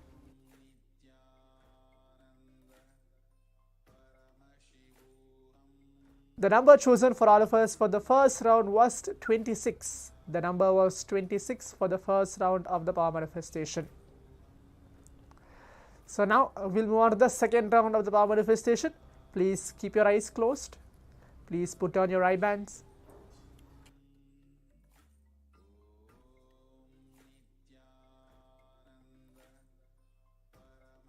Please keep your eyes closed.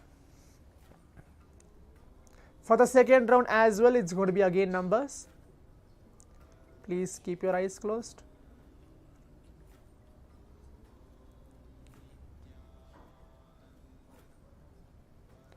Start chanting the Mahavakya.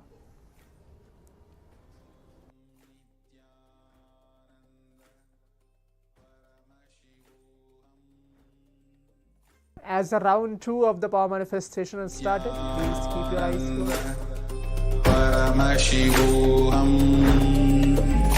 Om Nithyananda Paramashivoham. Om Nithyananda Paramashivoham. Om Nithyananda Paramashivoham. Nithyananda Paramashivoham. Om Nithyananda Paramashivoham. Om Nithyananda Paramashivoham. Om Nithyananda Paramashivoham. Om Nithyananda Paramashivoham. Om Nithyananda Paramashivoham. Om Nithyananda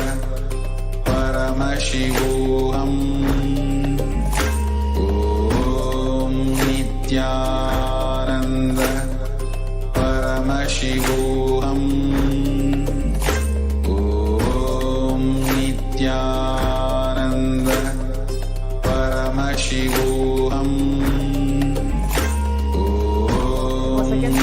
Nithyananda Paramashivoham.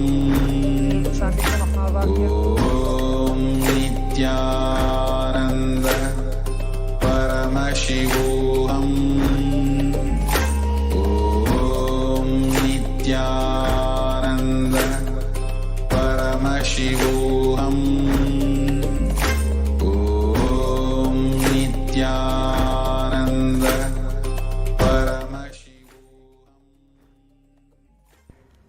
Yes, now requesting all the participants, we can relax and take off your eye bands. Please open your eyes. Zach Madhudaya, if you have an eye band, that will be more preferable. You can put your keep your eyes closed with the eye band as well. That will be more preferable as well. Not able to see you keeping blindfolded. That will be good. So now please type out your answers, telling what was revealed to you by Swamiji for the second round of the power manifestation. Please type out the answers on the Zoom chat.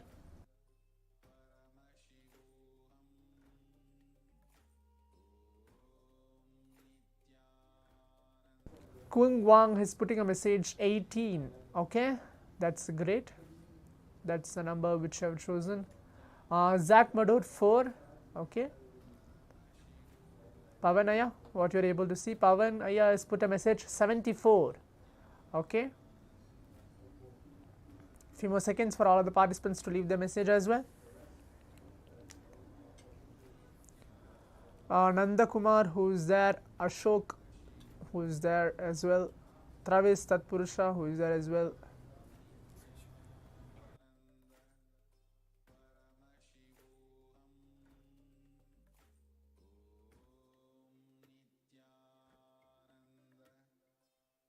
Vinod Ishana Shivam, Aerodile, please participate as well for this power manifestation.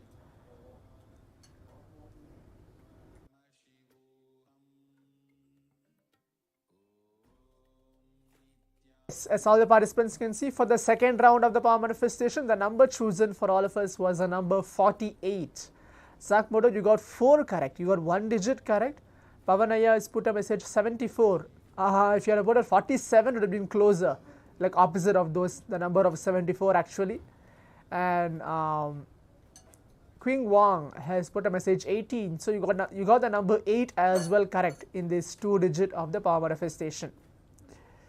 Okay, now we'll move on to the third round of the power manifestation. Keep your eyes closed. Please again put on your eye bands. The third round of the power manifestation, it's going to be again numbers as well. Please keep your eyes closed. Put on your eye bands. Yes, Nandakumar Aya has put a message. Hi Maharaj, Nithyanandam, I know open third eye. Okay, it's not a problem at all, Aya. Here in this Paramashivoham session, for addressing the question which Nanda Kumar has put a message now, for this Paramashivoham session, every single one of us, whether we are initiated or not initiated, when we are being in this presence of this Mahavakya, chanting Om Nithyananda Paramashivoham and participating in this power manifestation itself, you are being initiated. So, I'm not able to understand here what message you are able to put, that last message which you have just put in the Zoom chat telling no number please. It's good that we are going to participate now for the third round of the power manifestation if you keep your eyes completely blindfolded. Addressing to Nandakumar Aya. Yes, now we'll begin with the third round. It's going to be the numbers chosen again for all of us for the third round. Let us all start chanting the Mahavakya. Om Nithyananda Paramashivoham.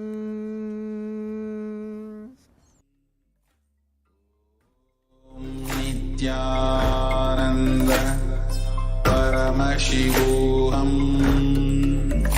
Om Nithyananda Paramashivoham. Om Nithyananda. As the third round of the power manifestation starts, keep your eyes closed. Om Nithyananda We have 1 more minute to go. Paramashivoham. Om Nithyananda Paramashivoham. Om Nithyananda Paramashivoham. Om Nithyananda Paramashivoham. Yes, Nithyananda Paramashivoham. You can participate from the next round as well for the power manifestation. Nithyananda Paramashivoham. Om Nithyananda Paramashivoham. Om Nithyananda Paramashivoham. Om Nithyananda Fix your camera. Paramashivoham. For the third round of the power manifestation. Om Nithyananda Paramashivoham. Om Nithyananda Paramashivoham. Om Nithyananda Paramashivoham.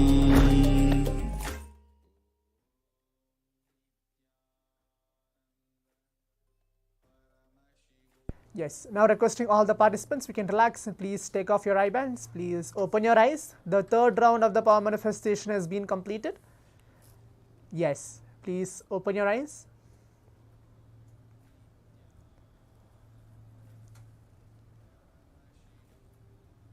Now please type your answers as well again in the Zoom chat, telling what was revealed to you through your third eye by Swamiji himself for the third round of the power manifestation. That will be the next step. Please leave your answers on the Zoom chat, telling what was revealed to you through your third eye. Zakaya, Pavanaya, Queen Wangaya. Please leave the message in the Zoom chat, telling what was revealed to you by your third eye by Swamiji himself for the third round.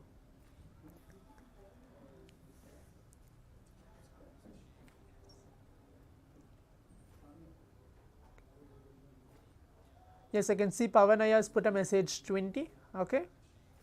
Zakaya, what about you?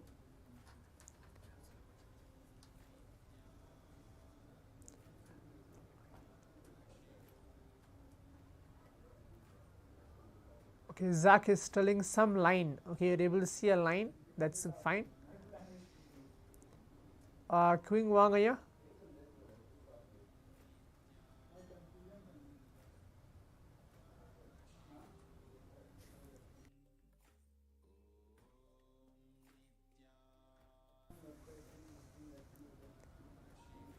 We have a few more seconds for all the participants to leave their message. Nandakumaraya, what about you?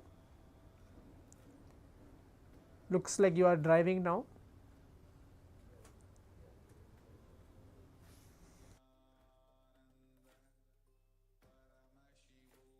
Yes. Now, for the third round of the power manifestation, all the participants can see the third round number was chosen for all of us was the number 62. Was chosen for all of us for this very round itself. Pavana, you put the number 22. So you got at least one digit correct for the third round as well for the power manifestation. So that will be the third round of the power manifestation is the number 62 chosen for all of us.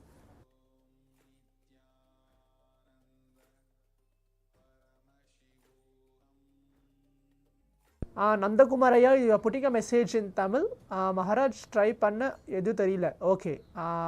You are putting a message that you tried that you are not able to see something. It's fine. Yeah, we'll be having 8 rounds today of the power manifestation. When we continue to manifest, it is not just in the first round itself you close your eyes and you're not able to see and then we give up. When the initiation has been given for all of us, when we manifest these powers, it brings the tremendous integrity into our very being. That oneness where you feel that you and Swamiji are one and the same and you will manifest. Please again manifest here for the 4th round as well. We'll be entering to the 4th round.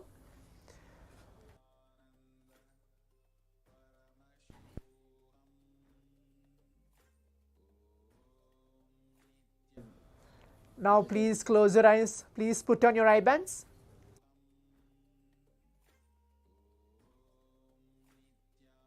In this round 4 of power manifestation, we are not going to have numbers. We had 3 rounds of numbers as well.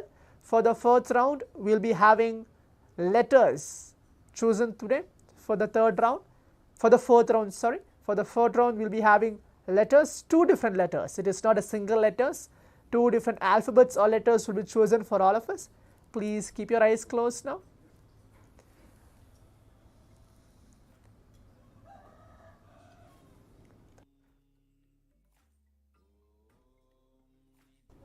Nandakumaraya, please keep your eyes closed. Zak Murder, please keep your eyes closed. Queen Wangaya, you can participate as well for the 4th round of this power manifestation. Rainer Andres Harold, person named as Rainer Andres Harold, please turn on your cameras as we are entering to the 4th round of this power manifestation.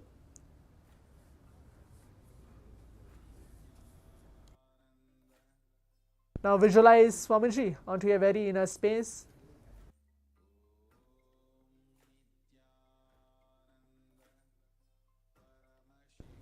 Start chanting the Mahavakya.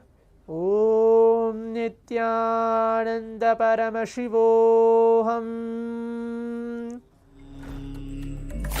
Om Nithyananda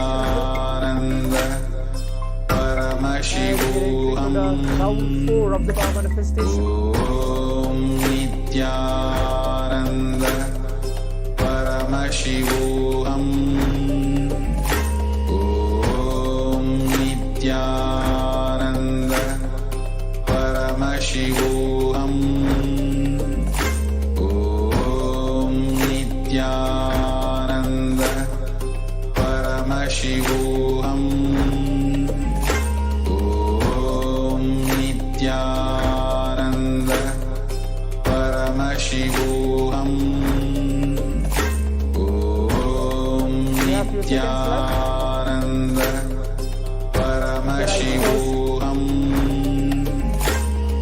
Om Nithyananda Paramashivoham. Om Nithyananda Paramashivoham. Om Nithyananda Paramashivoham. Om Nithyananda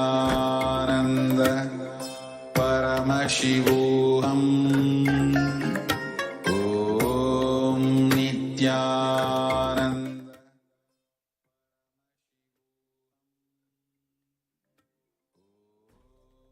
Yes, now requesting all the participants, we can relax and take off your eye bands. The 4th round of this power manifestation has been completed.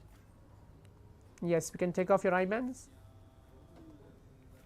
Now please type out your answers as well again on the Zoom chat, telling what was revealed to you by Swamiji through your third eye for the 4th round. What are the 2 different letters, 2 different alphabets? What's revealed to you through the third eye? Please type out that as well on the Zoom chat.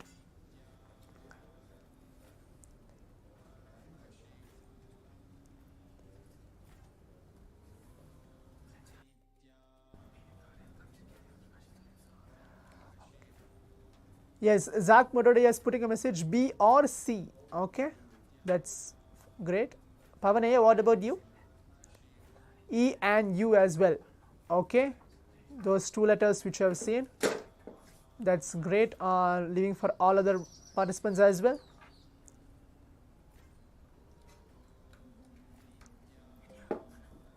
Nandakumaraya, what about you for the 4th round? Okay, Feng Huang Yang, who have just participated for the 4th round, you are able to see H and D. Okay, these 2 letters, that's great. Yeah, maybe you can keep your camera continuously on and be seated, that will be great. Queen Wang Aya, what about you?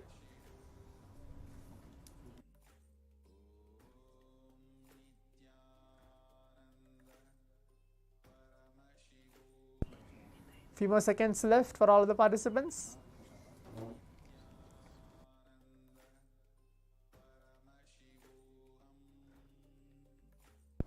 Yes, now you can see for the 4th round of the power manifestation, the letter chosen for all of us was the letter C and the letter A. So Zach Midodaya, I think you have manifested 1 letter correct for this round very well. You got C exactly correct, but the letter was A, so you got B. That was close enough for the 4th round of the power manifestation. Nandakumar is putting a message that he is able to see some kind of vibration happening when he is closing his eyes and chanting the Mahavakya. It is fine. We will be having again one more round, the round 5 of the power manifestation.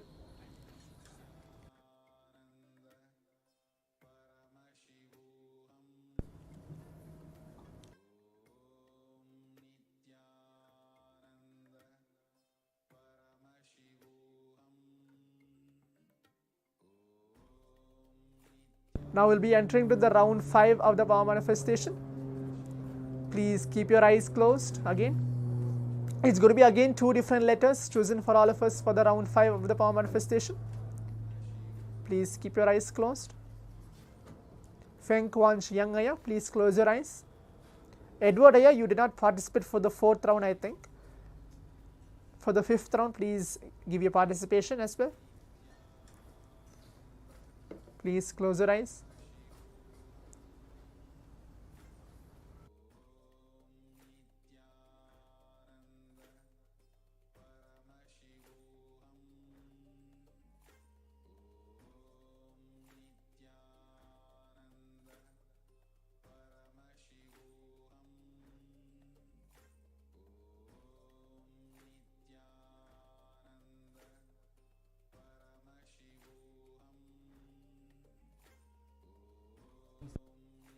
Visualize Swamiji in your very inner space and start chanting the Mahavakya. See what is getting revealed to all of us for the 5th round of the power manifestation. 2 different letters. There will be again 2 different letters chosen for all of us. Please keep your eyes closed. Nandakumariya, please participate for the continuous next round. Whatever you are able to feel, please type out that as well in the Zoom chat, so we can continue to guide you and the power manifestation happen for you as well.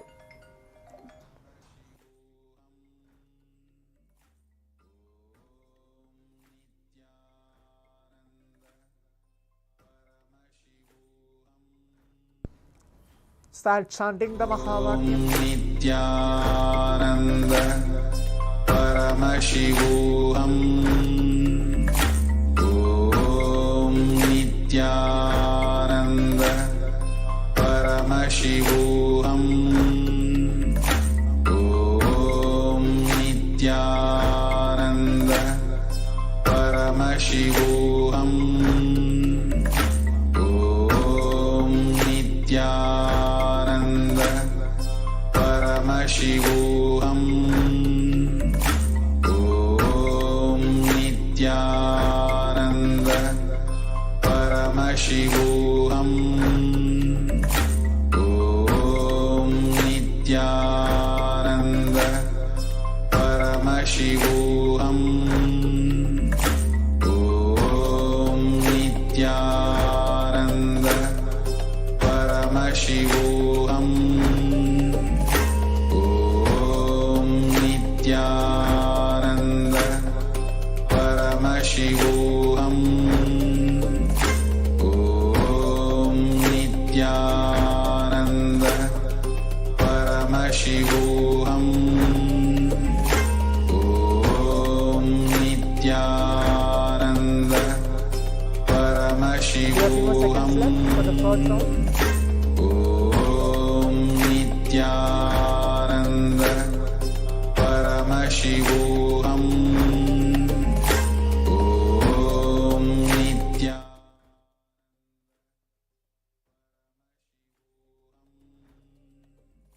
Yes, now requesting all the participants, we can relax and please take off your eye bands. Please open your eyes.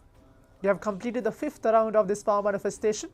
Seeing 2 different letters blindfolded. Please open your eyes.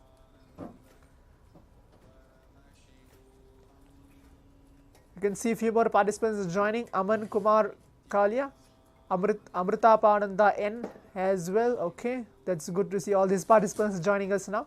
Please turn on your cameras.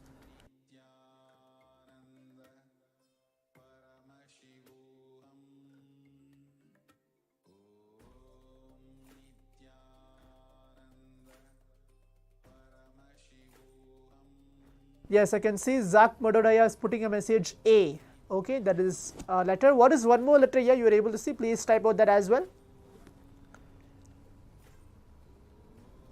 Or you are able to see just one letter. You can type out that as well as that you are able to see only one letter. Pavanaya, what you are able to see? Feng Queen Chiangaya, what did you see as well? Nandakumaraya, what about you?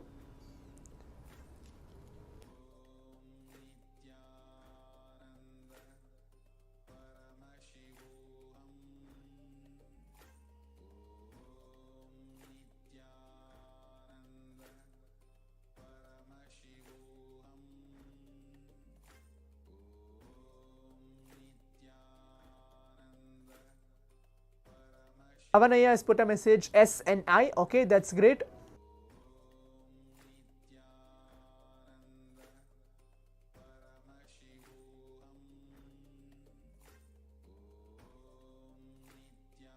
Feng Quan Chiangaya has put a message F and B. Okay. Murthy Wen, Murai Wen, participant as Murai Wen has put a message M and Z.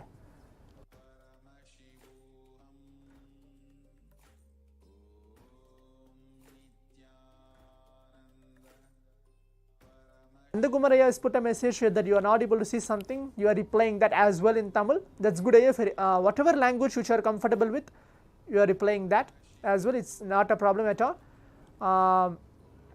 Again, participate for the 6th round as well. That will be best for you again. Tirthurupaya, I can see Tirthurupaya joining us now. We have completed the 5 rounds already. We have few more rounds left here. You can turn on your camera and please be seated. Tirthurupaya as well, please turn on your cameras and please be seated.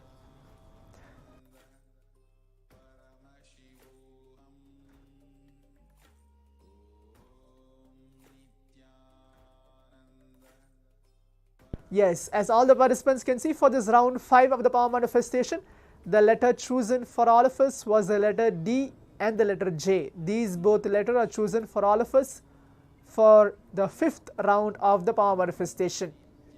Okay, the 5th round of the power manifestation, the letter chosen for all of us was the letter D and the letter J.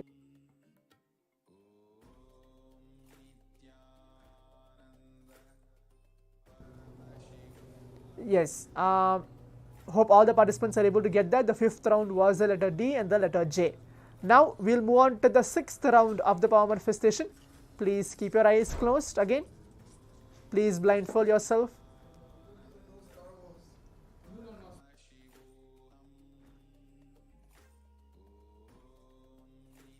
Please keep your eyes closed.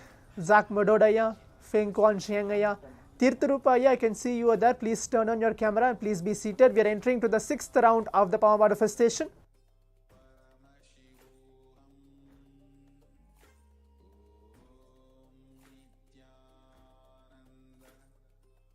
Yes, I can see Chai Kunaya joining us as well. Please turn on your cameras and please close your eyes as we are entering to the 6th round of the power manifestation.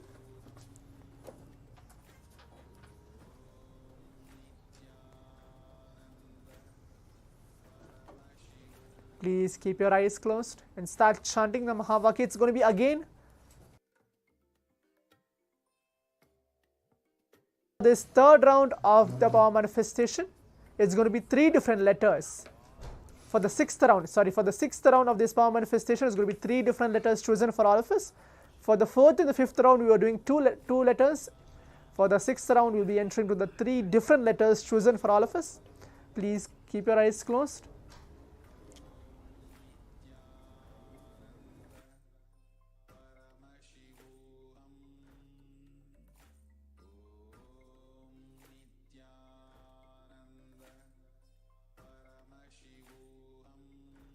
Andakumaraya, your last message was not clearly put as well. You can maybe clearly message it out what you are trying to mention for all the participants out here.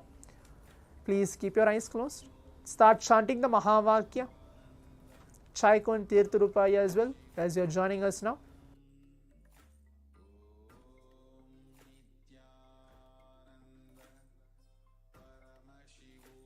Om Nithyananda Paramashivoham. Om Nithyananda Paramashivoham. Nithyananda Paramashivoham. Nithyananda Paramashivoham. Nithyananda Paramashivoham. Nithyananda Paramashivoham. Om Nithyananda Paramashivoham. Om Nithyananda Paramashivoham. Om Nithyananda Paramashivoham. Om Nithyananda Paramashivoham. Yeah, 3 more seconds left. Om Nithyananda Paramashivoham. Om Nithyananda Paramashivoham. Yes, now requesting all the participants, we can relax and please take off your eye bands. Please open your eyes. Please open your eyes and now take few minutes again to type out your answers on the Zoom chat telling what was revealed to you for the round 6 of this power manifestation. There are 3 different letters chosen for all of us and was projected. Please type out your answers as well.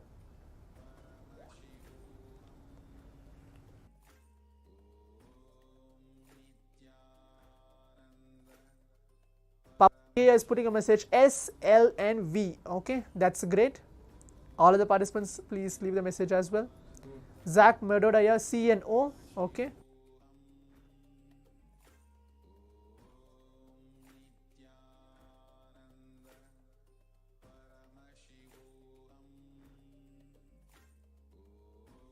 Yes, Tirthurupa has put a message S, U and T. Okay, those 3 letters as well.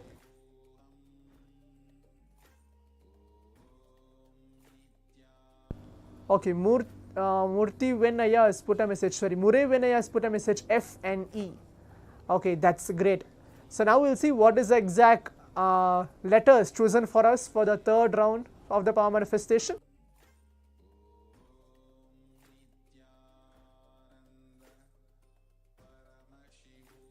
Feng Quad Sheng has put a message N, R and D. Okay. Now let's see what is the message put, what is the letter chosen for all of us for the 6th round of this power manifestation.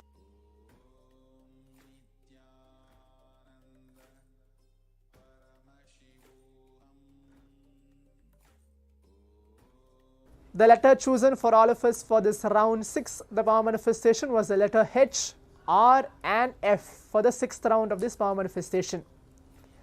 So now, as we are going to be moving on to the next session in a few moments. We have done 6th round as well for today's power manifestation. We will be having like this multiple rounds towards upcoming power manifestation sessions which we are going to have. Now let us all sit straight. Visualize Swamiji and our inner space as we have manifested all these sessions of this power manifestation session, manifesting the power of 3rd eye today. And we will be starting the next session in a few moments. Thank you. Nithyanandam. சாமி streaming stop பண்ணிடுவா, நான் wait பண்ணுறேன், நீங்கள் சொல்லுங்கள்.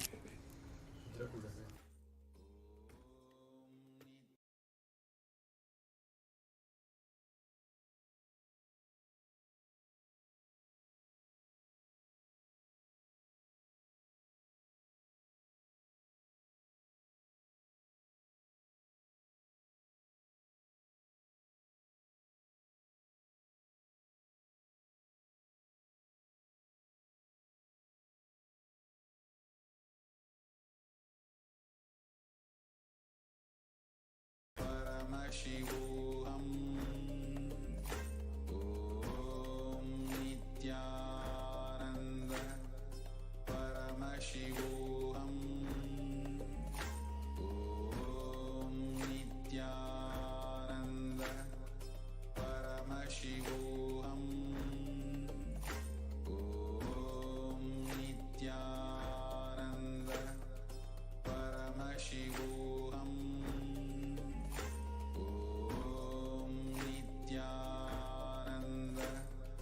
Paramashivoham. Om Nithyananda Paramashivoham. Om Nithyananda Paramashivoham.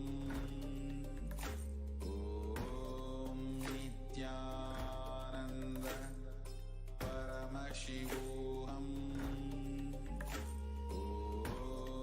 Nithyananda Paramashivoham. Om Nithyananda Paramashivoham. Om Nithyananda Paramashivoham. எம்மாயையை விளக்க வந்த ஜோதி வடிவ ஒளியும் நீ, ஞான மார்க்கம் யோக மார்க்கம் கற்பிக்கும் குருவும் நீ, எமை ஜீவன் முக்தனாக்க வந்த நித்யானந்த குருவும் நீ, ஆதிமூல குருவும் நீ, களி காக்க வந்த கடவுள் நீ, ஆதிமூல குருவும் நீ, களி காக்க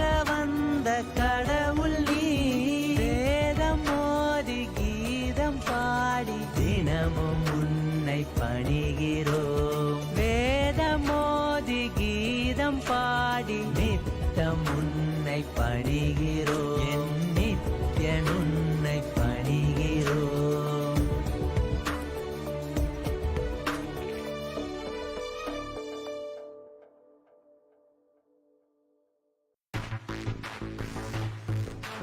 ओंकारी परमेश्वरी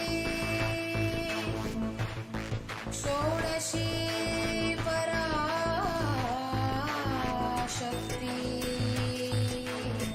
अरुणाचले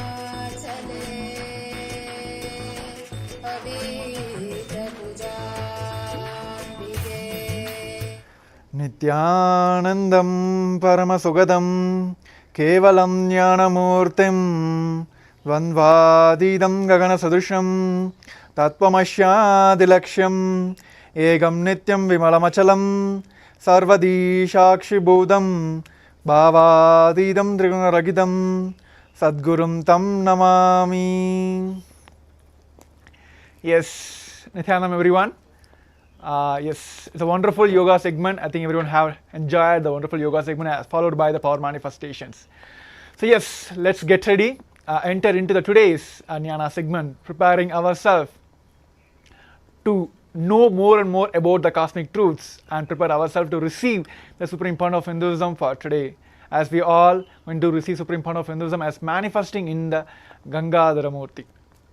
So yes, let's get into that. And I think few participants are still getting ready. Quickly settle down. Let's start the today's segment.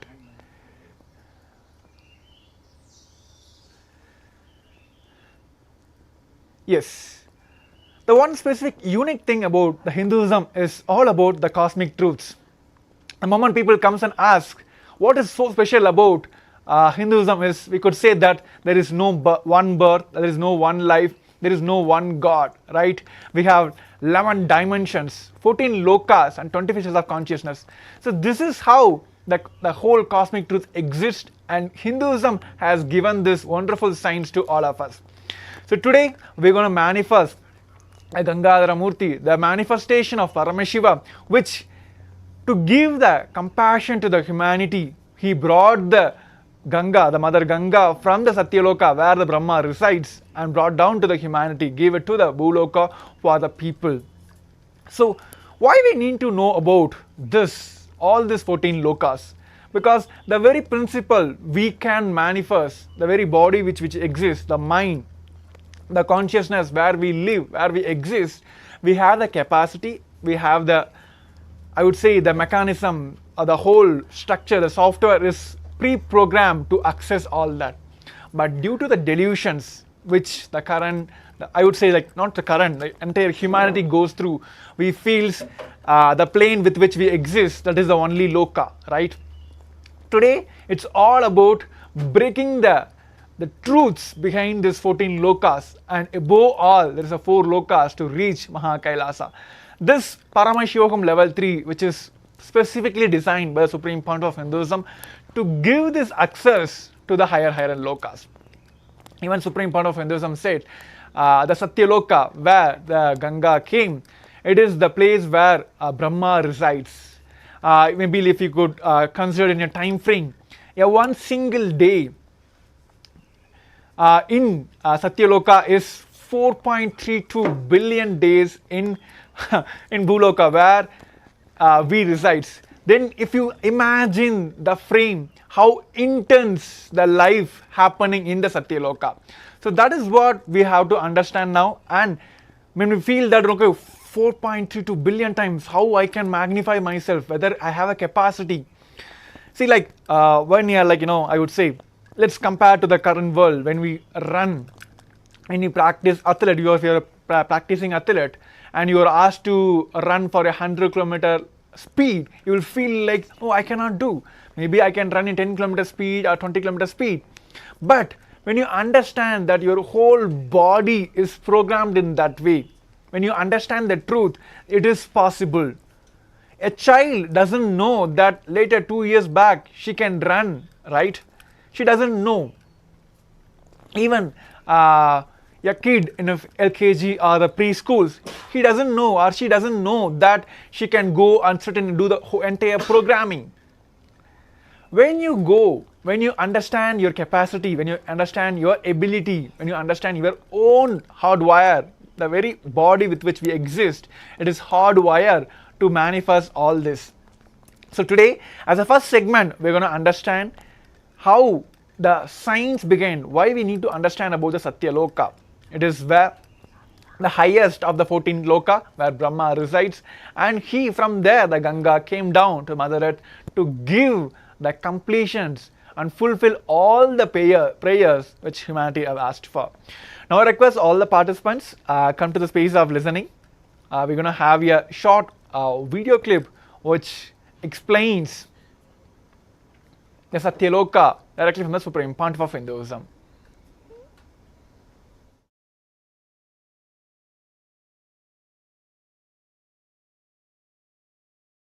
There are vertical time zones, Bhur, Bhuva, Suva, Tapa, Satya. The Satyaloka, where Brahma resides, there, 1 day of Brahmaloka is 4.32 billion human years.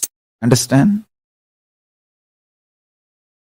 1 day of Swargaloka means the vertical time zone above us. Bhur, Bhuva, Suva, Tapa. It goes and Satya, then beyond Satya is Vaikunta, beyond Vaikunta is Kailasa.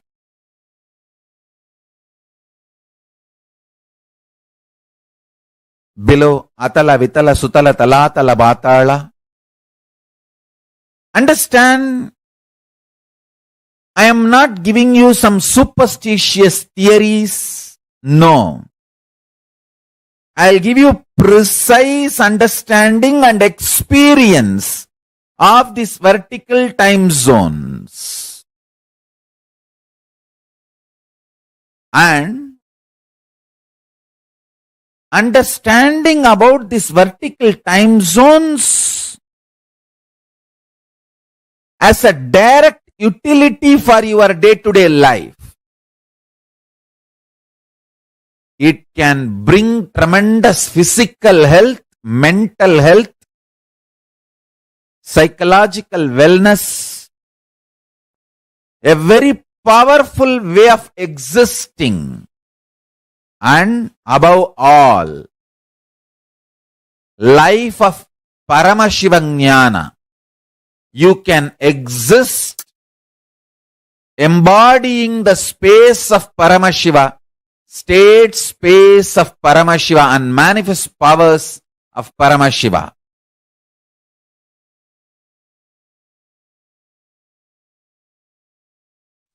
Tapo Loka is above the Jano Loka. The great yogi Sanantana, Ribu, Sanat Kumara, Sanaka, who are the great ascetics, are living there. Its height is 12 crores of yojanas. Above this is the Satyaloka, abode of the Brahma, whose cognitive mind is centered only on Satya, and who has attained the lordship over the Kalpa. Because of such powerful cognition, it's abounding in all kinds of the wealth and awe-inspiring objects and enjoyments. Its height is 16 crore of yojanas. Savitri, the Vedas and the Upavedas are there, assuming their relevant forms above the Satyaloka. There is abode of Vishnu, Paramapada, who subdued Madhu.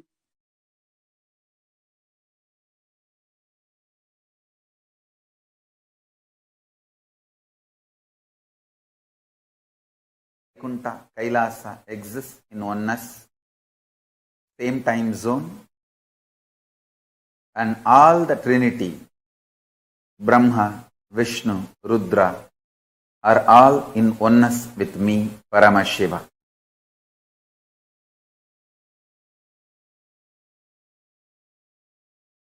Discovering the principle on which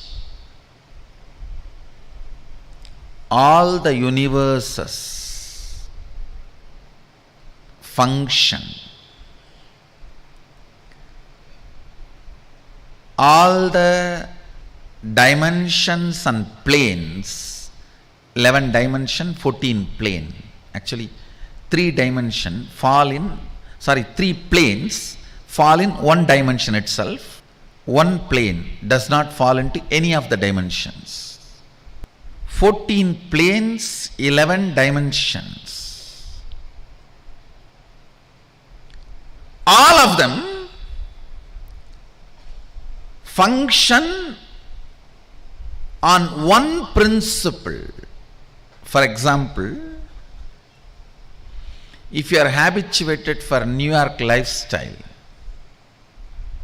and enter into old Varanasi, you will have a big cultural shock. If you are habituated to old Varanasi and enter into London, you will have a big cultural shock.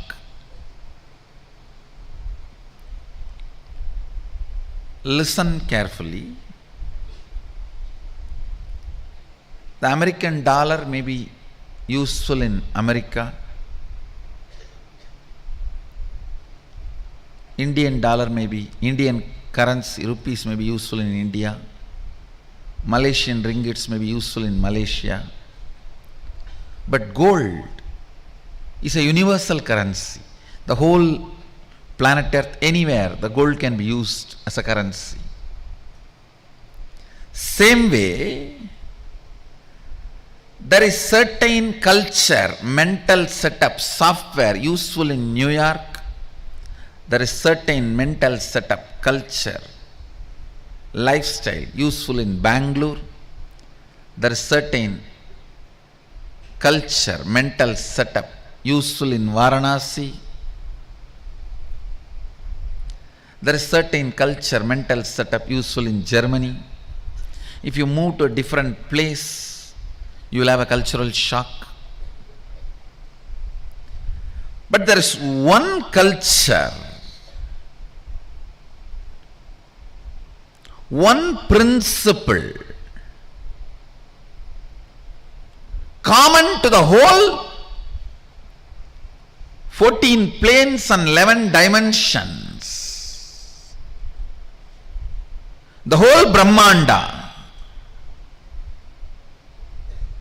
If you develop this one principle in you, you have a cosmic currency, you will not have shock in any of these planes. Any transition into any plane, whether you go to Pitruloka, Bhuloka, Bhuvaloka, Tapaloka, Tapoloka, it's called, Satyaloka, Brahmaloka, Vaikunta, Kailasa, Goloka, Patala. It is like you have cosmic currency. That principle is oneness.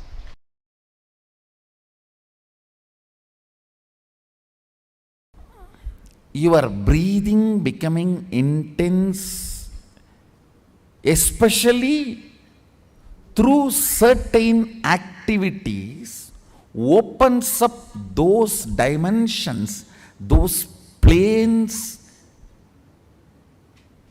and your brain awakens the ability to have access to those dimensions. Listen. Now, you are intensely listening to this truth, and even if it is going above your head, you are trying to let me.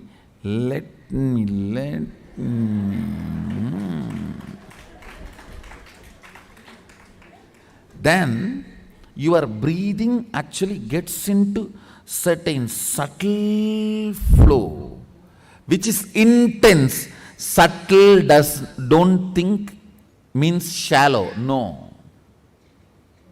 In subtle breathing also it gets intense.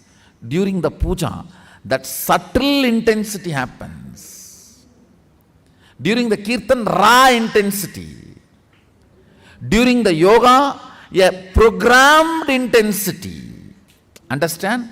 regulated intensity is yoga, raw intensity is karana kirtan, a subtle intensity is while during puja or during the satsang. Now, your breathing is getting subtle, it will go and hit a component in your brain which will open your ability to access Satyaloka. Listen, each of the activity and the prana intensified through that activity opens up a component or a part of your brain construct which gives you access to the different dimensions of life. Your brain is constructed for this multi-dimensional access. Understand? Ability to access multi-dimensions of the universe is your nature. It is there with you. Just the breathing need to be intensified through different methodology to open up those dimensions so you can have access. When there is a heavy truth is told, still you have not completely cognized, but that does not mean you are not able to cognize. It is like a digestion is going on. It is like digestion is going on. It is there on your head like a funnel, it is going inside and you are. During that time, certain intense, subtle breathing gets developed that gives you access to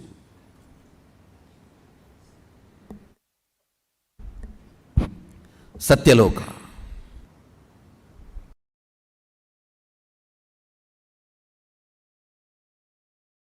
I want you to know the strength of the life in you is strength of your breathing. When the breathing becomes intense, your brain's capacity to cognize all the other planes opens up. It is like cracking the code, cracking the passcode.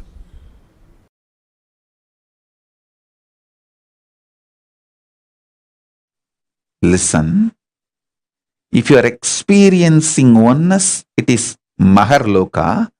If you are experiencing oneness during the multiple expression, even though there are many people, but you know you are in all of them, that is Janaloka. Even if you listen to these powerful cognitions, you will be irreversibly empowered.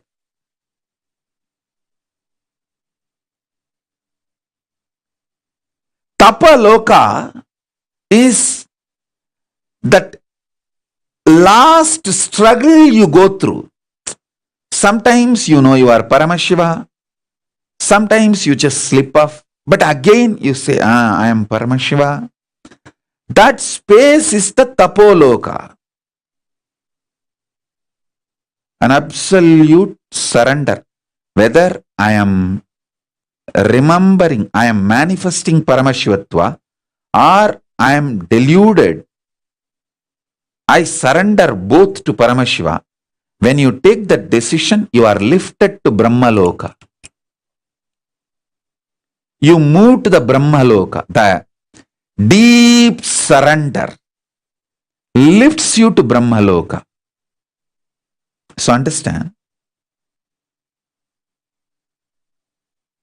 Then from there you move to Parandama, Vaikunta, and Kailasa, then Mahakailasa itself.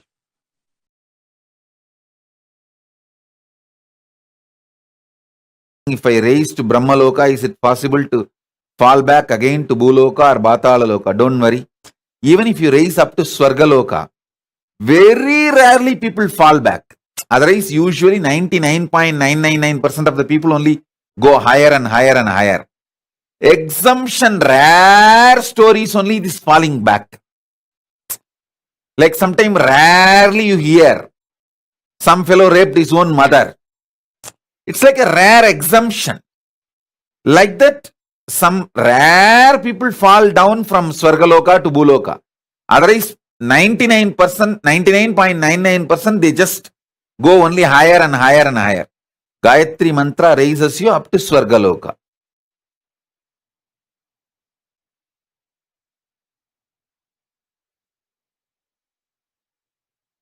All Purusha, Prakriti, everything you know ends in Brahmaloka.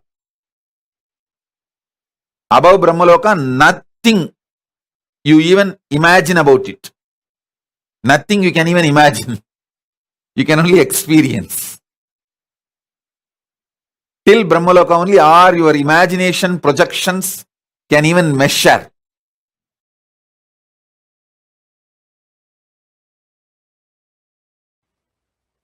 Yes, listen.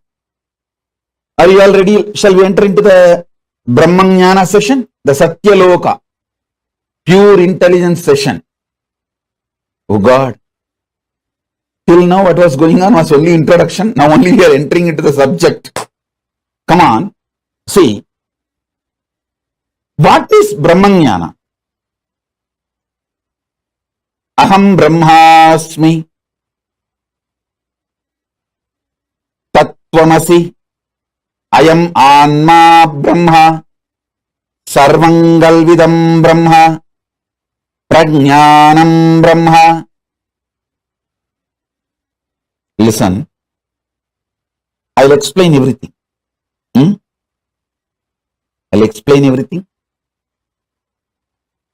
First, listen to all these words I am uttering.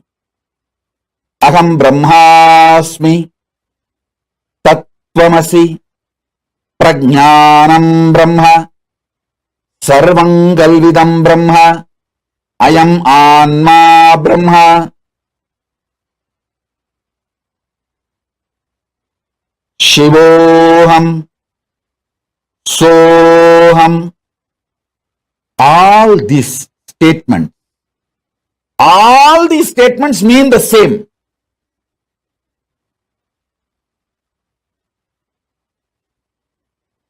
These words are all called Mahavakya. This is the pure Brahmanyana.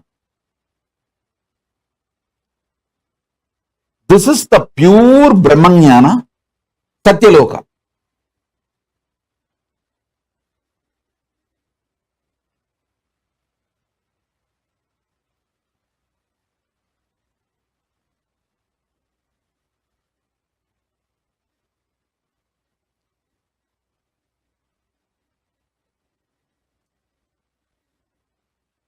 Tattvamasi means you are that. Aham Brahmasmi means what you experience as I in you. That is the ultimate. Prajnanam Brahma means the knowledge. Pure knowledge about Brahman is Brahman. I am Atma Brahma. What you experience as Atma is Brahman. Sarvangalvidam Brahma. Whatever is, which you can imagine, not imagine, whatever is Sarvangalvidam Brahma.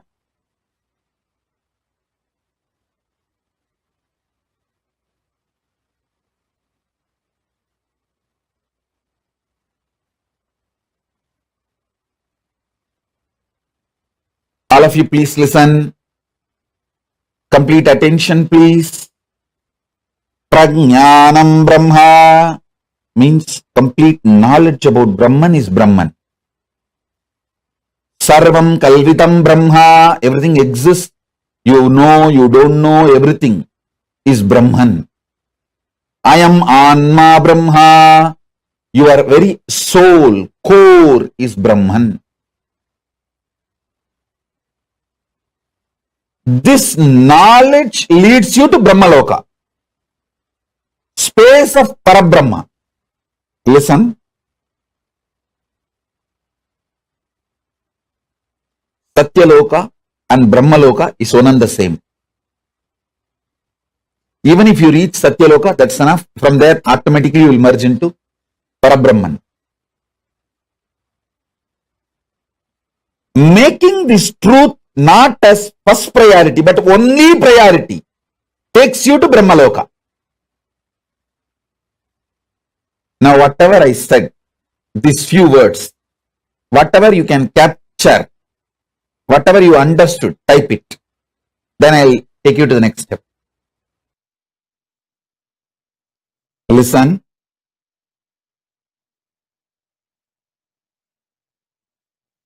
Making Brahmanyana not just your first priority, making that as your only priority, makes you manifest pure intelligence.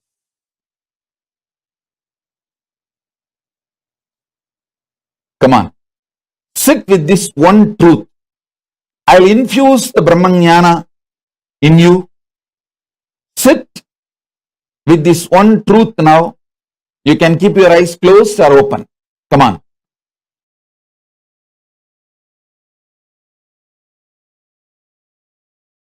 If you start cherishing the idea, I am eternal, means you are eternal. Aham Brahmasmi. Start cherishing the truth.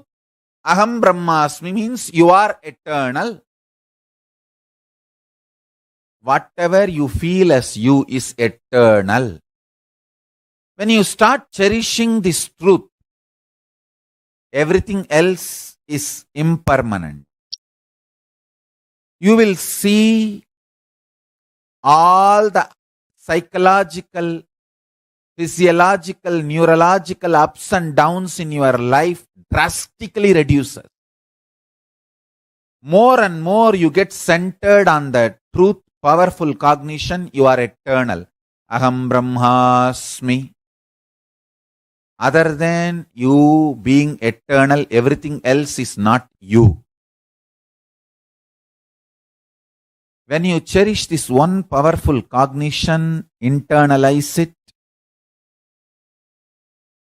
so much of powerfulness will manifest in your life. It raises your physical health, mental health. Nobody can put a value for you. You decide the number. Your utility for yourself and others increases. Wealth is nothing but your utility for yourself and others. If you are able to increase that, your wealth increases. It has nothing to do with education. Understand? Qualification is different, competence is different. Life is all about competence, not about qualification. Qualification may be an initial visiting card, good visiting card, but that doesn't make you successful. Competence makes you successful. Powerful cognitions makes you competent.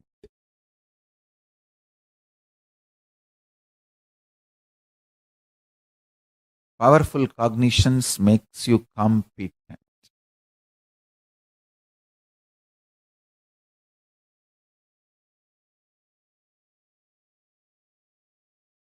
The most sweetest word Parabrahman wants to hear is Aham Brahmasmi. You declaring, I am Brahman, oh God, I am Parabrahma. Paramashiva is waiting for you to declare, hey, Paramashivoham. Understand this. Understand one thing. evolving in cognitions is absolutely celebrated in multidimensional logic. This is one of the most important truth. Ontology of Paramashivam Jnana. In Paramashivam Jnana ontology, there is no space for jealousy, there is no anxiety, there is only one thing. If gods are anxious, they may be anxious for you to become them, you to realize oneness with them, that's all.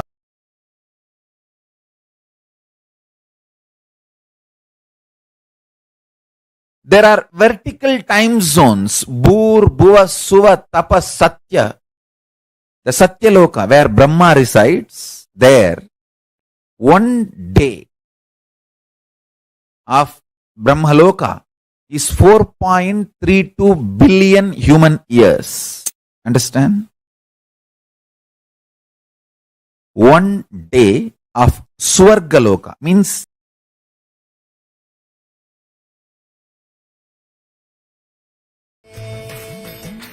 Madhurapuri Meenakshi Samaya Rakshi Kanchi Kamakshi Kasi Visalakshi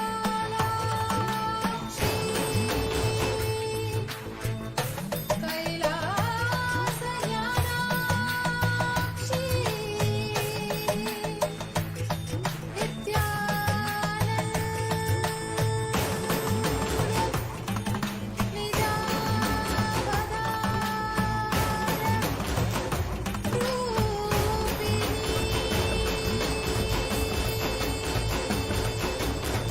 Shiva Shankari Shapa Vimochani Shoka Vinashini Shastrate Sahite Shiva Shambhu Shubhankari Shumbari Shumbhamadasat Sakala Manohari Sundari Sarvava Shankari Shankara Tosha Krute Jaya Parameshwari Nitya Sumangali Nitya Niteshwari Palayana